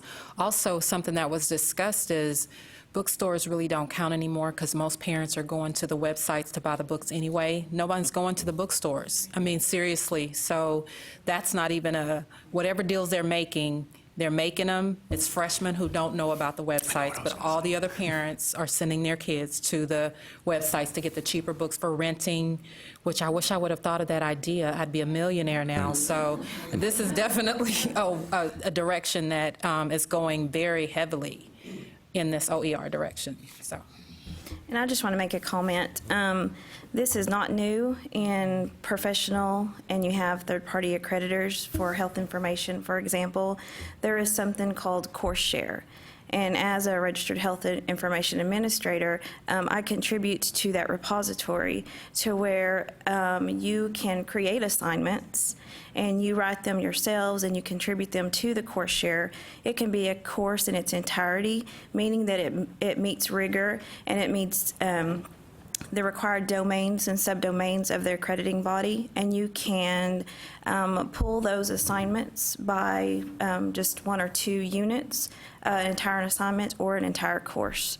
And that just goes into ensure the quality and rigor of a course, but that the material is something that's real world related, and you don't fall back on a publisher that's not actually a true practitioner. And then you're piecemealing your assignment anyway. So it's something that we've been doing for several years now, and I'd be willing to assist with whatever you have or want to kind of look how it looks on the other side if you need to. That's great. I think especially if everything in its entirety gets passed and we're working with the Archive Commission, we should be coming to you to find out about how to implement at the course level too. So, just wanted to make a comment for consideration. Like many others, we have at SFA a student debt and affordability committee, and we actually co-opted our bookstore manager, and it's actually working very well because she is working with us to, if we can't get free materials, let's go low cost. And how can the bookstore do that? So if it is, I just want to say it is possible to work with your bookstores. Well, good. I'm glad to hear that. Well, I do realize that we are one of the 4 independent universities, 4 years in the state, but it's possible. And I remember what I was going to say before. And textbook, as you know, textbook publishers have obviously responded to the OER movement in many ways because the whole textbook paradigm just isn't the way it used to be 10, 15, 20 years ago. You don't go, as Charlene said, you don't go to the bookstore and buy the hardcover books or as nearly as much as you used to. Some of that is still going on, but it hasn't. So they've got those course packs and they've got all the digital materials, and they know what they're doing to try to continue as the businesses that they are and trying to respond with high-quality products for the students and faculty, for that matter, too. But the bookstores have also started to respond now, too, to this issue, in that some of the larger bookstores, the Follett's and the Barnes & Nobles, are also now coming back with OER kind of based alternatives, which they presented to us individually, and I know they presented to other colleges, too. So they're feeling, they're understanding that this movement is starting to gain momentum, and they are reacting to it as well. I'm glad to hear that. And just going back to your point, you know, it's interesting, though, on your point, one thing they could do to remain or to keep part of their business monetized is provide trainings, which campuses may pay for to help teachers make that transition or faculty to make that transition to OER, not just developing, but that curation process, which can be really challenging. But going back to your point about student debt, I mean, this is very closely tied to the 60 by 30 text plan because of the student debt goal. And if you ever feel like, you know, your leadership is a little bit hesitant because of revenue streams and how textbooks might contribute to that, you know, you can always encourage them and say, well, if a student stays with us and completes, the tuition you'll get over through their completion should offset any losses in revenue you would have gotten through textbook sales, because the students who are being hit hard with this are not completing. And those completions will pay off in that way, if that makes sense. But you could also just ask them to call us, and we'll be happy to encourage them. When you speak about encouragement, I don't know that that our governing boards are rejecting the idea of open source, or if it's just not on their plate, that there are so many other priorities that they're dealing with. And I'm not particularly advocating for this. Some of my colleagues may bristle at even the thought, but instead of just centering it in faculty adoption, would it be a possibility to look at, you have the authority to decide how you accomplish this, but if you have 10% of your lower division coursework facilitated through OER where there's no textbook cost, then you get some type of special incentive funding as an institution. Because I see one of the real struggles with faculty who accept these grants is they might make a difference in their course, but it doesn't get adopted anywhere else. If there is some institutional incentive to go, okay, we need you to get these grants and we need you to get them in these areas so that we can really make a big difference, it might move things along more quickly. Again, it sounds like, you know, it might be obtrusive to some institutions, like, well, we really don't want anybody meddling in how we provide our textbooks and our curriculum, but without some type of institutional incentive or besides it just being, you need to show that you're doing this and include it with the stuff that was in House Bill 1 for public information, making it where there's actually a bottom line reason to do it besides just the argument that your students won't accrue debt and they will be more likely to be accessible because they won't drop out and they will have the materials they need in their hands. That's the other big part of it is, yes, sometimes they go online, they find cheaper options, sometimes they just don't buy the book at all. And so they suffer and may not be successful. And so that's one of the biggest parts of OER to me is everybody has a level playing field. They have the materials in their hands to succeed. It's up to them. And it didn't cost one person, you know, like flying first class versus coach versus driving somewhere. Everybody is on the equal playing ground. They paid the same price of admission for getting the materials they needed. It's not a hidden fee because you brought 2 carry-on bags or whatever. No personal vendetta against the airlines industry. It just keeps coming up with new things they decide to do. Yeah. So if that's something that could be considered in some way or open discussion from this body, I think that would be helpful. Jacqueline? Just one other comment. Ginger, you had mentioned the curation. So obviously, you know, should this be a further discussion and come to the venue of the coordinating board, collaborating with the librarians, with the statewide group, I mean, that's their area of expertise, clearly, is curating educational material. So it's not just the partnerships with the bookstores themselves, but let's not overlook that very important resource that's on all of our campuses. So thank you. Absolutely. And it just, you know, when I was originally thinking about this legislation and the Archive Commission and them being part of this as well, I'm actually really excited about that. But in a way, it's really, it could take, let me think through this. It could take some focus away from education, even though this is called open educational resource. Could take away, and I don't mean take away in a bad way. I mean, it could divert direction to the wider application of OER. I mean, institutions certainly, you know, professors could be faculty developing OER or using OER or curating OER, but so could employers. Employers could use these as training materials. K-12 teachers could use this for their not just their classroom work, but extracurricular work. I mean, I could see huge applications for this. That's why I'm so excited that the Archive Commission might be involved, because they are a state agency, and they could house materials that anyone could use at any time for any reason, which I think is pretty neat. The challenge that happened with TextLore was a lot of contributors, not a lot of users. So when you get to the point where you have to encourage that use, everybody's an expert in something type of approach. I think that the group focus is probably the best way to go, like Patrick mentioned, because it would be, they're all the same English 1301s, and at our institution, that we had that entire department come together and agree on what it was that they were going to be using. And then moving forward, no more textbooks, no more anthologies. they could find all of those resources. So that was, that encouragement for the use of has to be the component, but the continual use, a one-time payment and the review, and that doesn't necessarily mean that it's going to continue to get used beyond that. Absolutely. And to that same point, if you look at the Connections open textbooks around physics or organic biology, whatever, it's not the best professor wrote a book and there it is.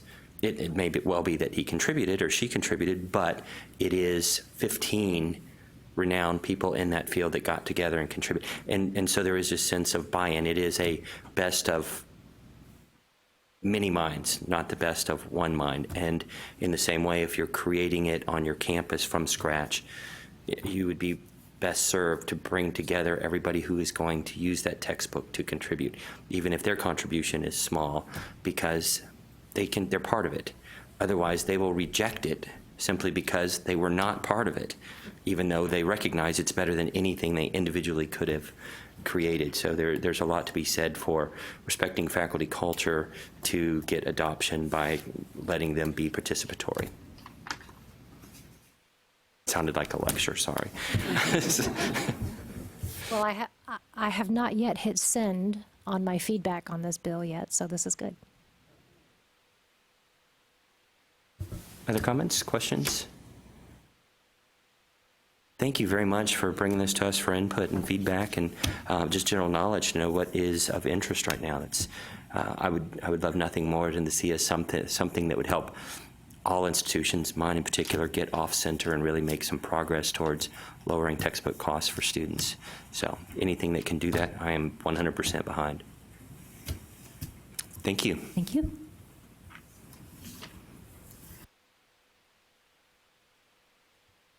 All right, Dr. Lofters, you're going to demonstrate a portal, I see. Well, let's since I'm looking at the time, so let's go to the first two I have to talk about. The first one for my updates is for this particular advisory committee, and it seems to be the trend that is going with the others. We will need to, I wouldn't say appoint or ask for a volunteer to be a secretary to take down minutes during the meeting. It seems that for the program directors, the workload got to be a point where we now need to have the advisory committees have a secretary. Now, my idea was maybe for this next coming up meeting, we could have someone volunteer, or I don't want to say appoint, a volunteer, and to take the minutes for the next meeting, and then we could have a vote maybe to have a secretary for the committee going forward for the next few meetings, or maybe we want to have it so that we rotate that responsibility over the next few meetings, but we can make a final decision in the next scheduled meeting. But I was opening it up to the committee. Does anyone want to volunteer to take the minutes for the next one? So I'm supposed to be taking minutes today? No, you weren't. Okay, good.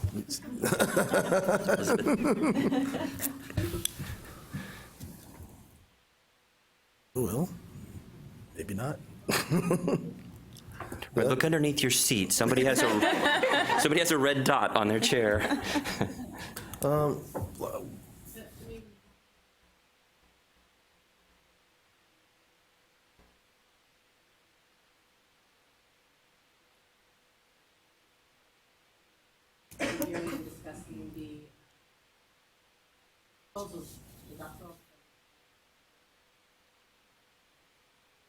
Subcommittee.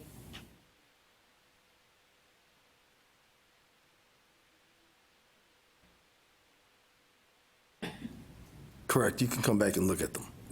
That's the way we, a lot of times, go back and verify what happened inside the meeting. Go back and look at the recordings. And this position pays the same as any of the other committee? Yes, I think it is on the same pay scale, I believe.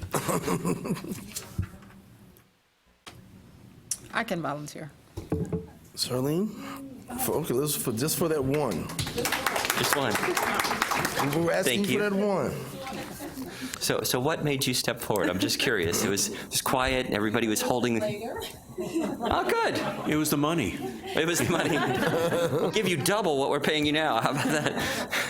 And I'll put that as something that we can discuss for the next meeting. Very good. For the tasks. Karen. I wanted, thank you, Shirley.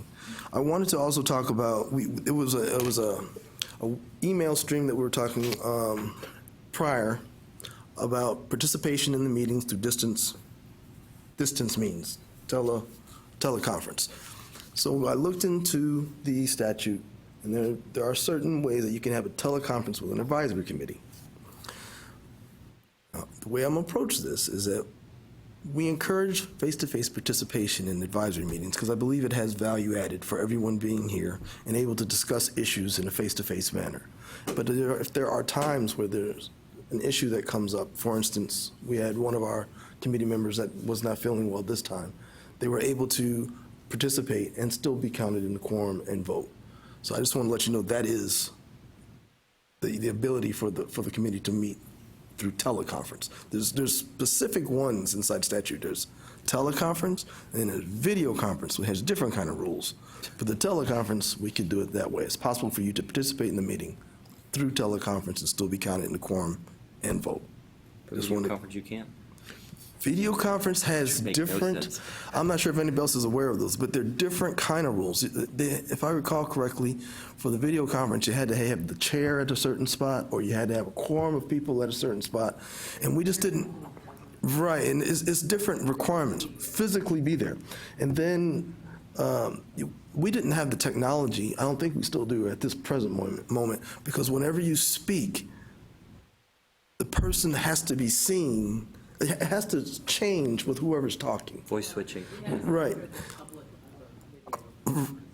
We haven't got, Video conference, we don't have it mastered for public.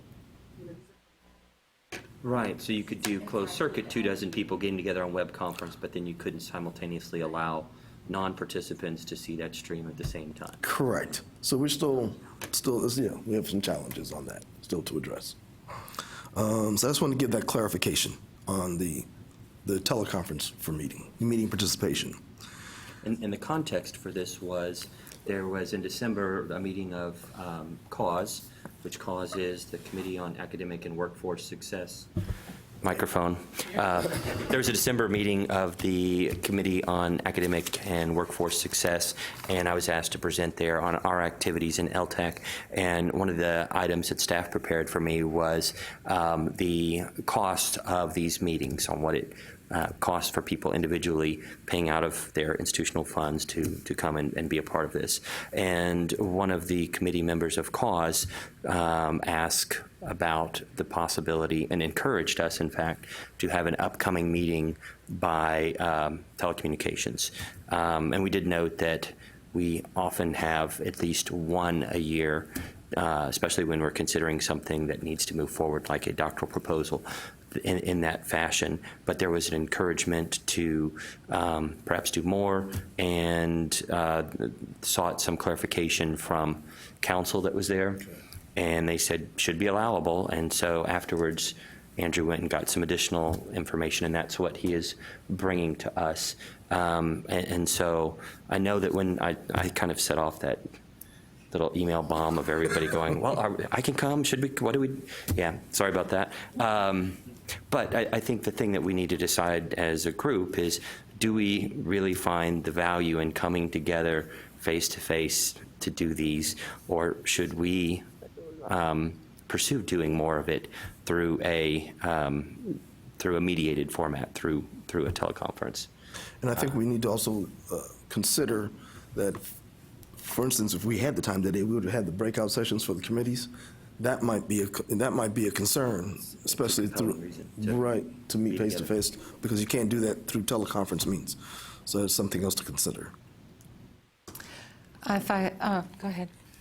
So I don't know about the rest of you, but when I try to participate in a virtual conference at my office, you get to sit there for about 30 minutes until you're called away to something else. So I would be concerned if we moved this to a video conference or a teleconference type setting, we might all get pulled away different times of the meeting, and then you may or may not have a quorum, going forward. At least making us come together, yes, it's costing something, but at least we're here, we're, at least can be semi-connected still, but maybe not get pulled away as we could if we were back on campus. Glad to know your doors don't work any better than mine. Jacqueline? So my perspective, having done a lot of other kinds of meetings, I take a look at this morning's discussion, and had we not been face-to-face with this group, we wouldn't have had the robust discussion. So the trade-off would be we meet, I think, 4 times a year max for an extended period of time. I just note, to Justin's point and yours, Patrick, if I say I'm on a teleconference call for an hour, don't knock on my door, that's fine. If I say I've got to block off from 10 to 3, you know Someone's coming. at 10:15, someone's going to knock on the door. So that's, I think part of that is, the amount of time we spend covering a number of different robust agenda items is the offset for us to say, okay, I'll carve out the day to come to a face-to-face meeting. This is Alicia White from McMurray. I'm attending by teleconference. I would say that thing that has been difficult for me is I have to travel considerable time to get to Austin. It's very hard for me to have the meetings in the middle of the week. I had thought that we were going to be having more Friday meetings, and then it became Wednesday. I'd already set up my class schedule, and so it was really hard for me to get away. And I did have to leave for 1 hour to have class, but I promised I didn't let anybody else knock on my door. Thanks, Alicia. And that could be a consideration when we set these dates, and maybe I'll look on that first to see if we have weekend dates when we do the doodle poll in the future. Will the weekend be more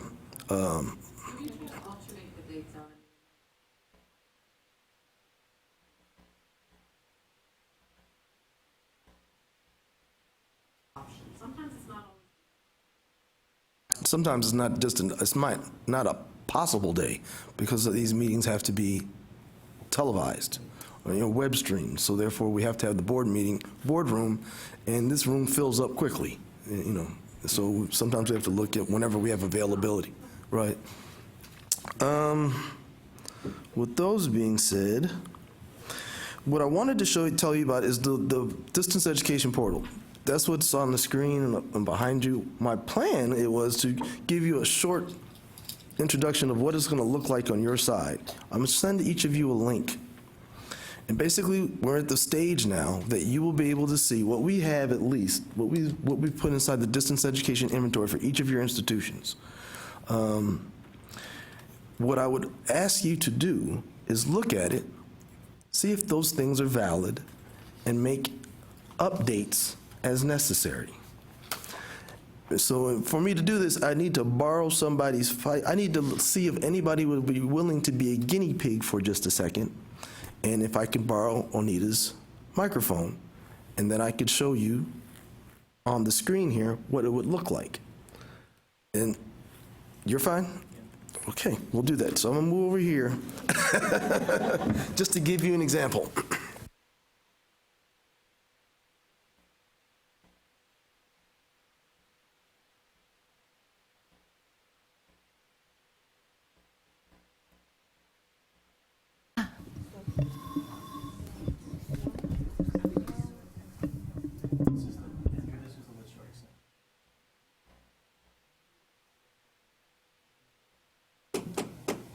All right, this is the distance education portal and how it looks on my side. I can see just about I can see everybody, not just about. I can see everyone's institution, and I can see what we have entered so far as your distance education courses. It goes by. How about now? Okay. It'll tell you about any type of modality that we have record of. And like I said, this is just our next phase was to send this out to the institutions, have institutions verify, and then once we get a verified list, then we can start to post it, and then you can start doing approvals through this. That was my plan, to eliminate some of the approval processes that we have now. So I'm going to use Justin.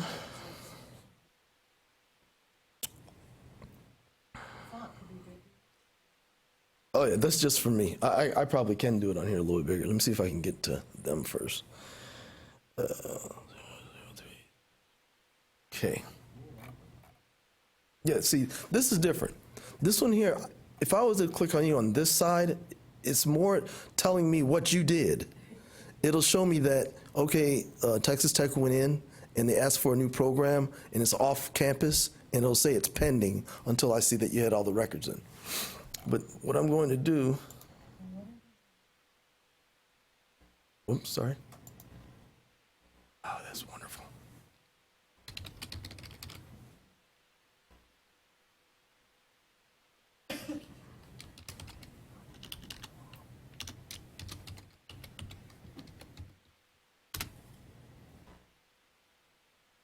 Now, your question again, the initials? Oh, on the list. Yes, the CTC is Community and Technical Colleges. Oh, okay, and then the higher ed is down. Right, the universities are at the bottom. Let me get this one more time. 0644. Health-related institutions.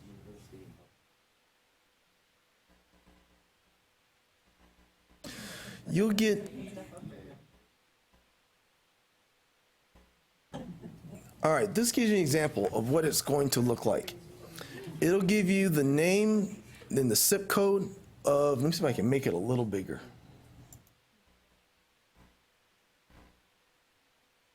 All right, let's see if that's a little bit better.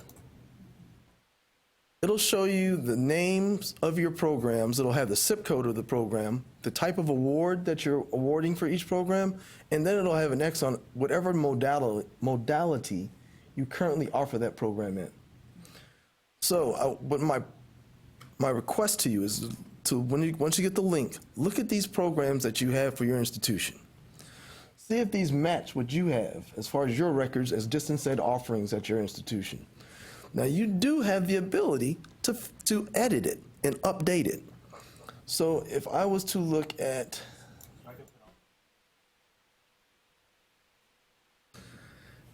we're working on, right now we're just updating. We haven't gotten to that phase yet.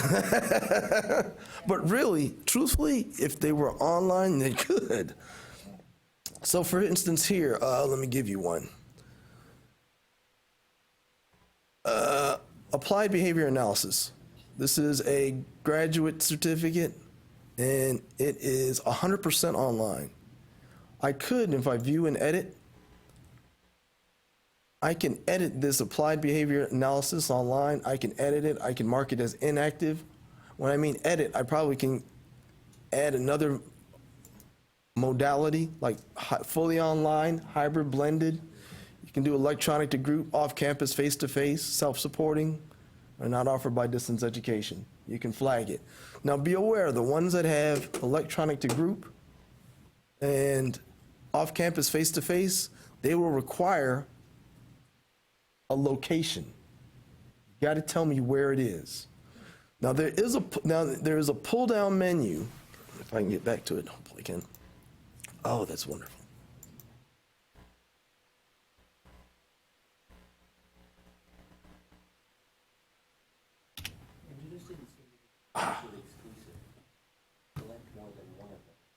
Yes, you can. You can have a program that's fully online, hybrid, blended, electronic group, and off-campus face-to-face, if that's what you have at your institution.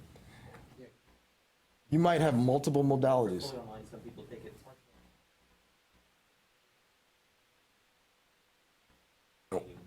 Self-sustained or fully online, that's correct. You could have more than one modality in each area.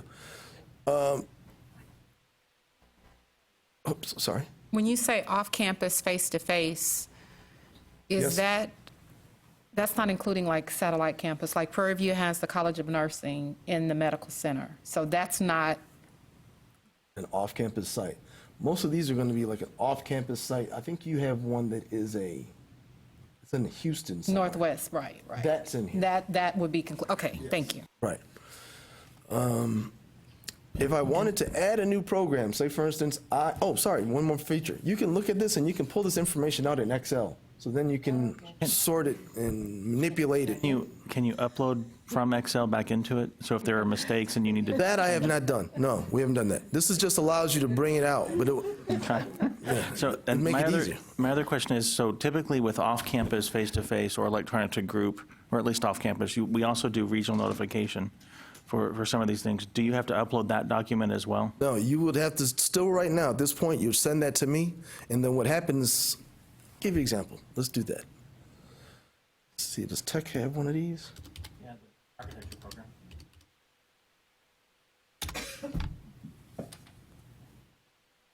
You have an interdisciplinary agriculture degree.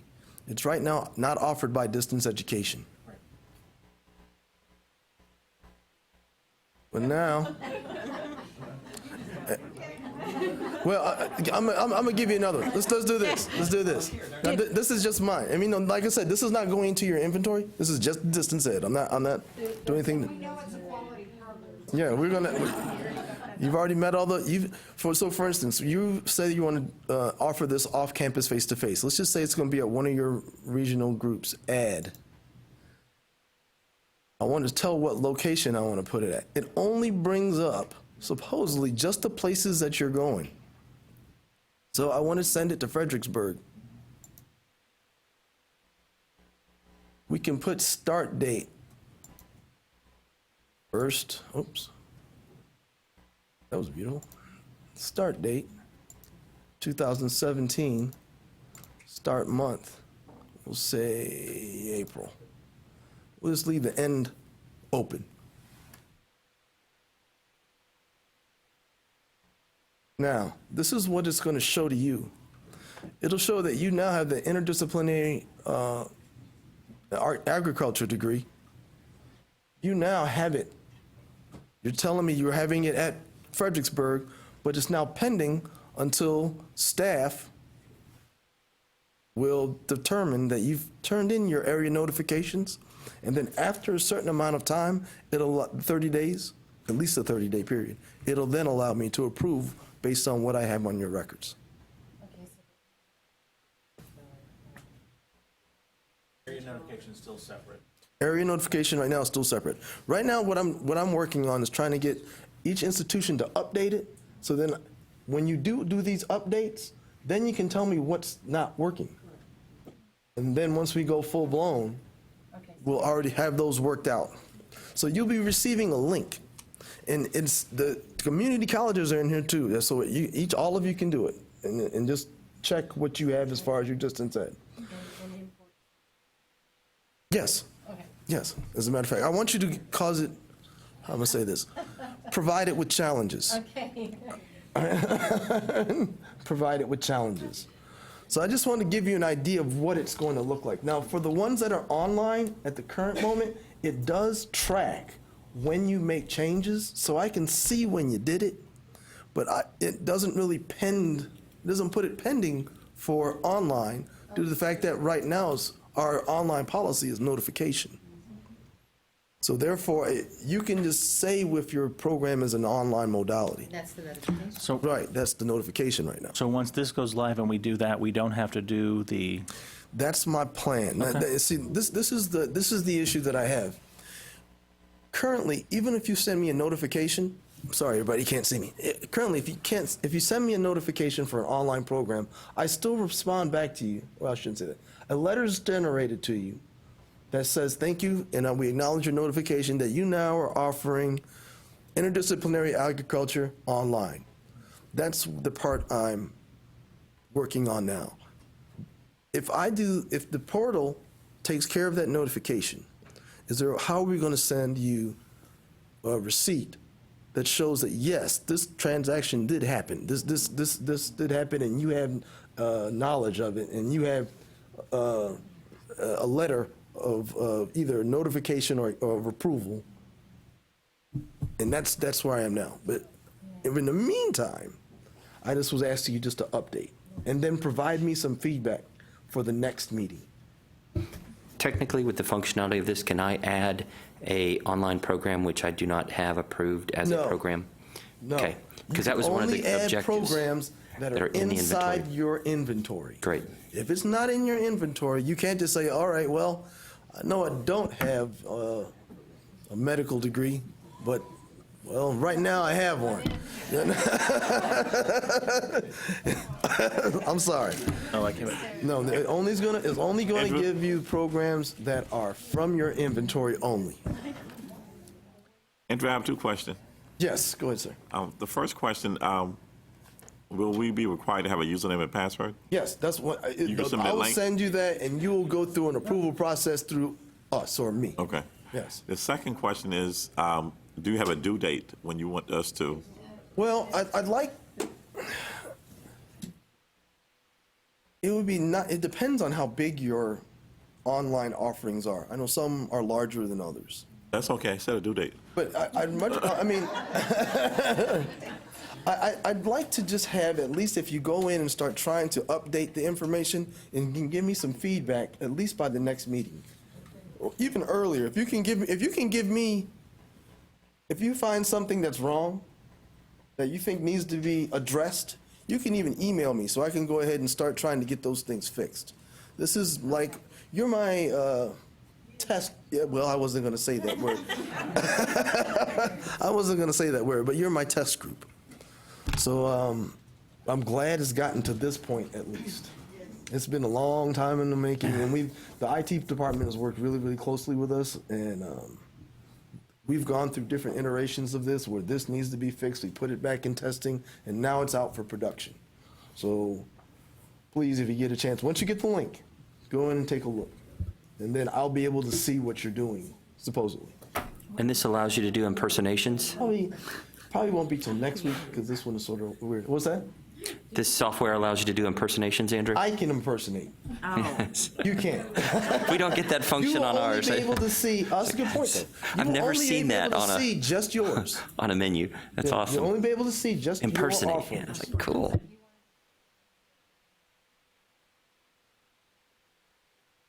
That would be fine. But does anyone have any problem with having a month from now to give us any kind of feedback? Do you have this list originally came from a designated person on campuses, right? Like you have the person that originally submitted this information? Yeah, Could we have that, just so that we know who to contact at our campus? This is not something that's under... Institutional research. Well, Not in every single one. Not in this one. The way this came about was before I got here, there was, and I remember, I think Janet was one of them. I think when all the spreadsheets went out and people had to send them back. I just remember her name. I don't know why, but I remember those on the spreadsheets. And so, yeah, she did well. She did well. So what happened was we asked the institutional representative in distance ed, please give us a listing of all your distance ed programs and told me how you're offering them by modality. So when I came on, there were a whole lot of spreadsheets, but they hadn't been combined yet. So we put them all together, and this has been some years now we've been doing this. But we did go back, one of the staff in our division went in and started putting in all those programs that from the time that all the spreadsheets were compiled till pretty close to now, all the new programs are in there. So all the ones that were approved after we compiled those spreadsheets, those approvals have been added. So you should be pretty close to what you actually have on your campus. And I think, now that I'm looking at Francisco, just want to make sure.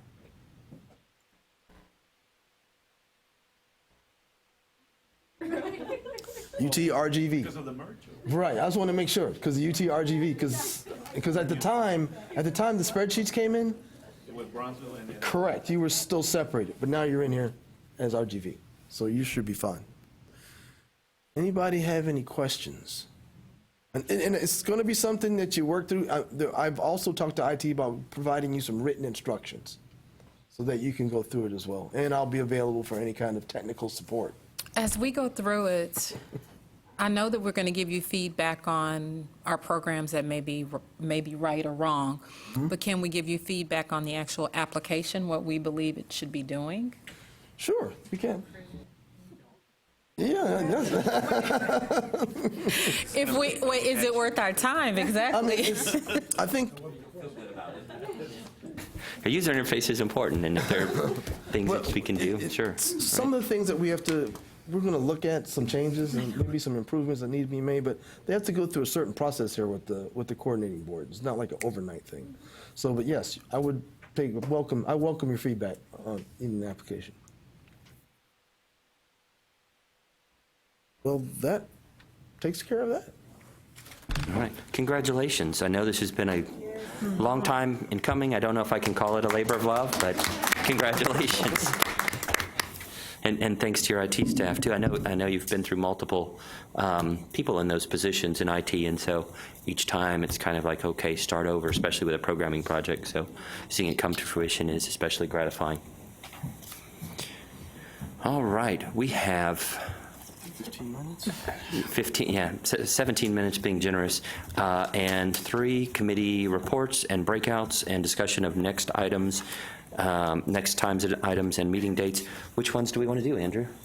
For the meeting dates, I think I need to go ahead and check with my admin to make sure that we have the times available, but we're still going to stick with the same time frame, about a month before the cause meeting. So the cause meeting will be in June, so May. We're looking at May in order. I just got to find a good dates during May in order. Yes, it's going to be a challenge. That's why I'd rather wait to give you a different time. Let's do a doodle poll through that so I can get a time where I can get most of you here. If I can get the whole body here, on everybody agreement, that's my goal. Keep in mind, a lot of the doodle polls now that we're doing, because there is such competition. This room. They're quick turnaround, so as soon as you get it, just check the calendar right away and submit it, because we can't give you such a length of time because we've got to. When does the legislative session end in May? Is it mid-month? I know towards the end, it's very steady. Okay. Yeah, I'm not quite sure. We're quite busy at this time. Well, I imagine things heat up over the next couple months and with the culmination of the session.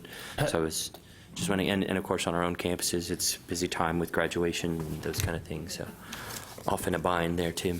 Patrick, before you go on, I had a question for Andrew on the THECB updates.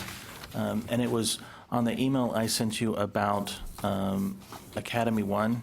We were going to bring it up here. Have you been able to? Yes, it seems that has been addressed.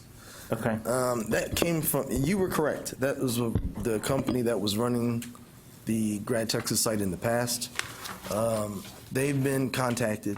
Okay. And I just update. So there's a website that's, I don't know, Transfer Profiles or transfersomething.net, run by Academy One, who used to help coordinating board with the Grad Techs program, and it had a lot of outdated information on Texas Tech. So I contacted them to change it, and they said, okay, you have to pay us $99 to do this, or 100 and something, or 4,000, or, I mean, it was like all these different prices. And so I wrote to Andrew and Patrick, and I said, I think this is an issue. So, I mean. Yes, I checked with the division. They've contacted the other company, and they explained to them what the information is incorrect. You need to either work with the institution or bring that down. So we'll be looking to see how that progresses.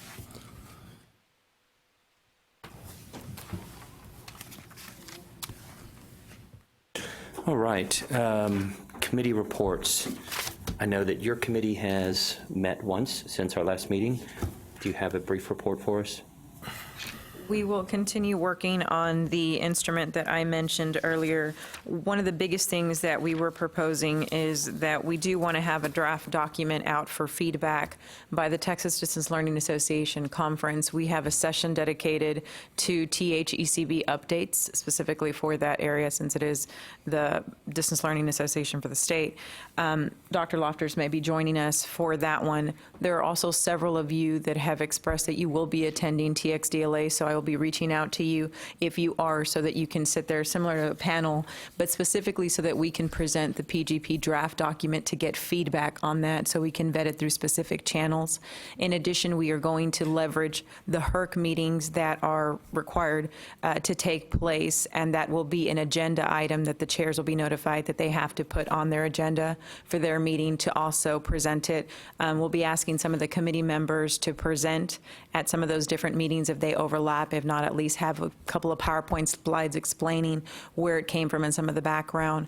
Once we get that feedback, we'll be ready to present a pretty well-rounded, vetted document through several different channels throughout the state, hopefully to propose for adoption towards the end of the academic year. That was a brilliant update, just have to say. Thank you. And great work. Justin, no pressure. I have no update at this time.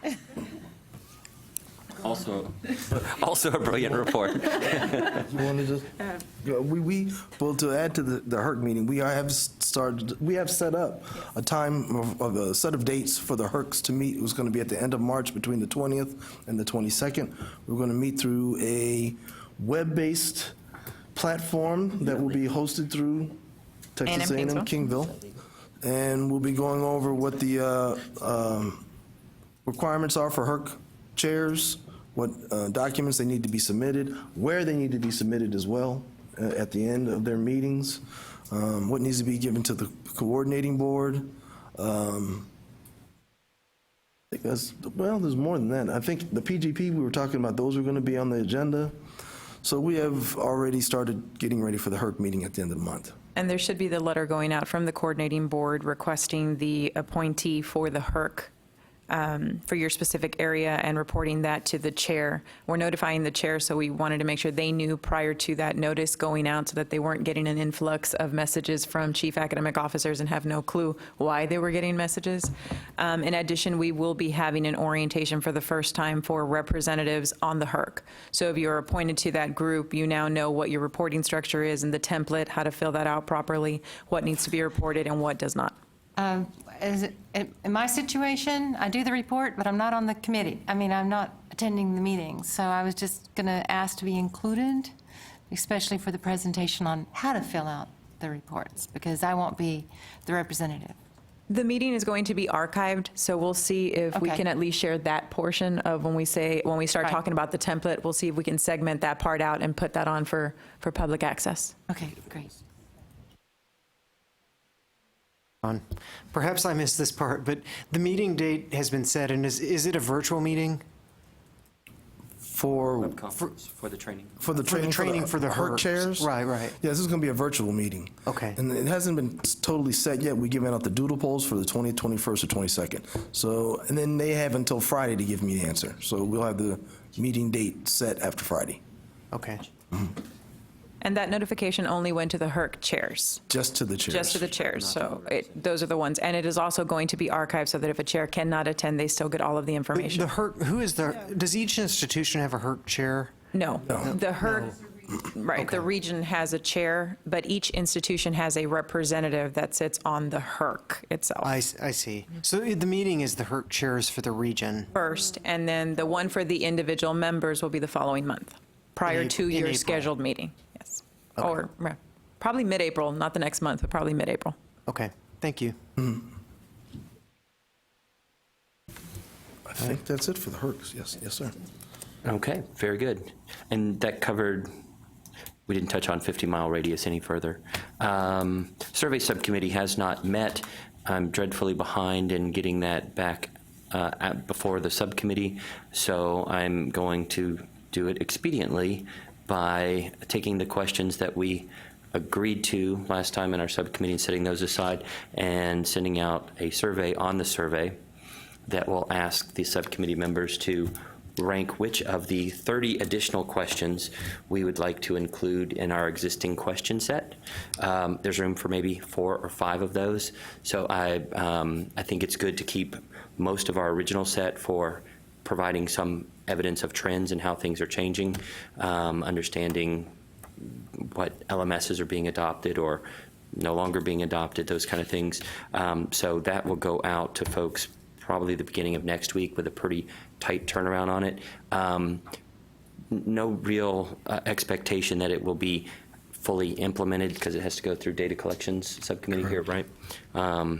May not take that long if most of it is the same, perhaps, but legislative session, all bets are off, right? Yeah, I would say that's true. Yeah. So we do have a session to present on this at TXDLA. It was written in such a way that if we don't have new results or even preliminary results, that we can use the old results. And because they haven't been presented anywhere outside this group anyway, other than what Rex has shared, but also to solicit participation in it. So that might be helpful too, and in identifying who outside of going through the CIOs, CAOs, who at an institution is that distance learning operative or agent of mass accomplishment. So that's the update on that. I have the list of subcommittee members here, so you can expect to hear from me within the week. And I appreciate it. If you don't have time to work on that, I understand. Just let me know, but I will get that out to you quickly. Any questions, comments? Okay. Anything else we need to cover before we move to adjourn? Any topics for the next meeting, agenda items that you would like to add now? Excuse me. Something that we have not covered or something that sparked your interest today that you might want to cover in Dual the next credit. meeting? Dual credit. I can do that. Yeah. There's this the task force that is meeting on it. We know there's legislative interest around dual credit and transferability. We heard the group that Senator West is leading, and so a lot of dual credit is delivered online. So I think that would be of interest to see what's coming out of legislation, if anything. Other items for next agenda? The reference from the discussion earlier, the ongoing feedback process for the online master's quality situation, that since they're writing the strategic plan, I think that we should possibly keep that discussion going, find out, I mean, if they, I don't know if there's going to report on it, but they were also discussing the GAC and the LTAC group meetings and trying to keep in touch with the process that's going on for that quality of the online masters. And so other things just for continuity, Ginger's update on OER. I think we'd like to see where that is too. That's a good one. Yeah.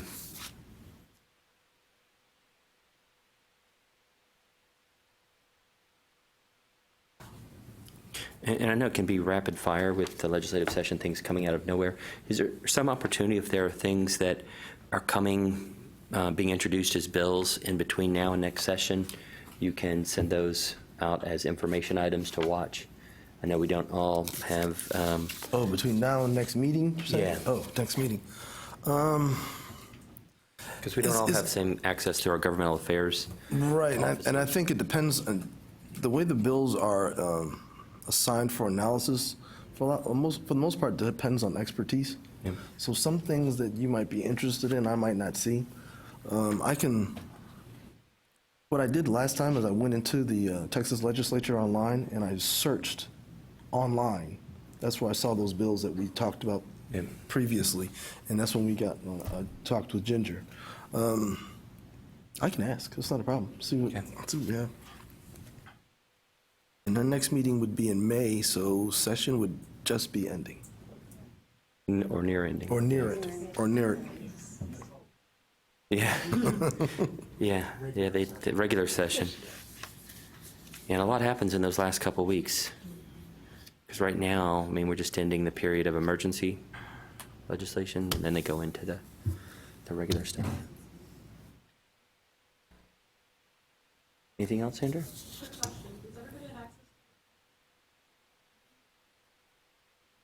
Damn. May 19th? It's a Friday? Yes, I was figuring that's a rough month. It's just going to be May. Yeah. And any other dates in May? Well,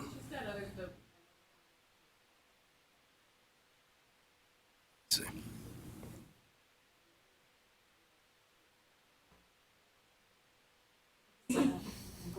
Yeah.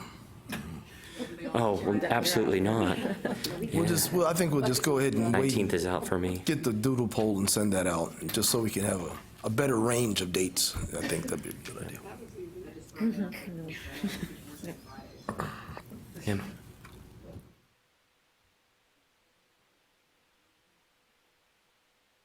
Yeah. All right. Any other items for the good of the whole? No? Okay. Move to adjourn. All in favor? All right, we are adjourned. Thank you so much for your participation and your talent today, and look forward to seeing you next time. Thanks. If I haven't received your green card, would you please, I got most of them, if you haven't given it to me. Thank you, sir.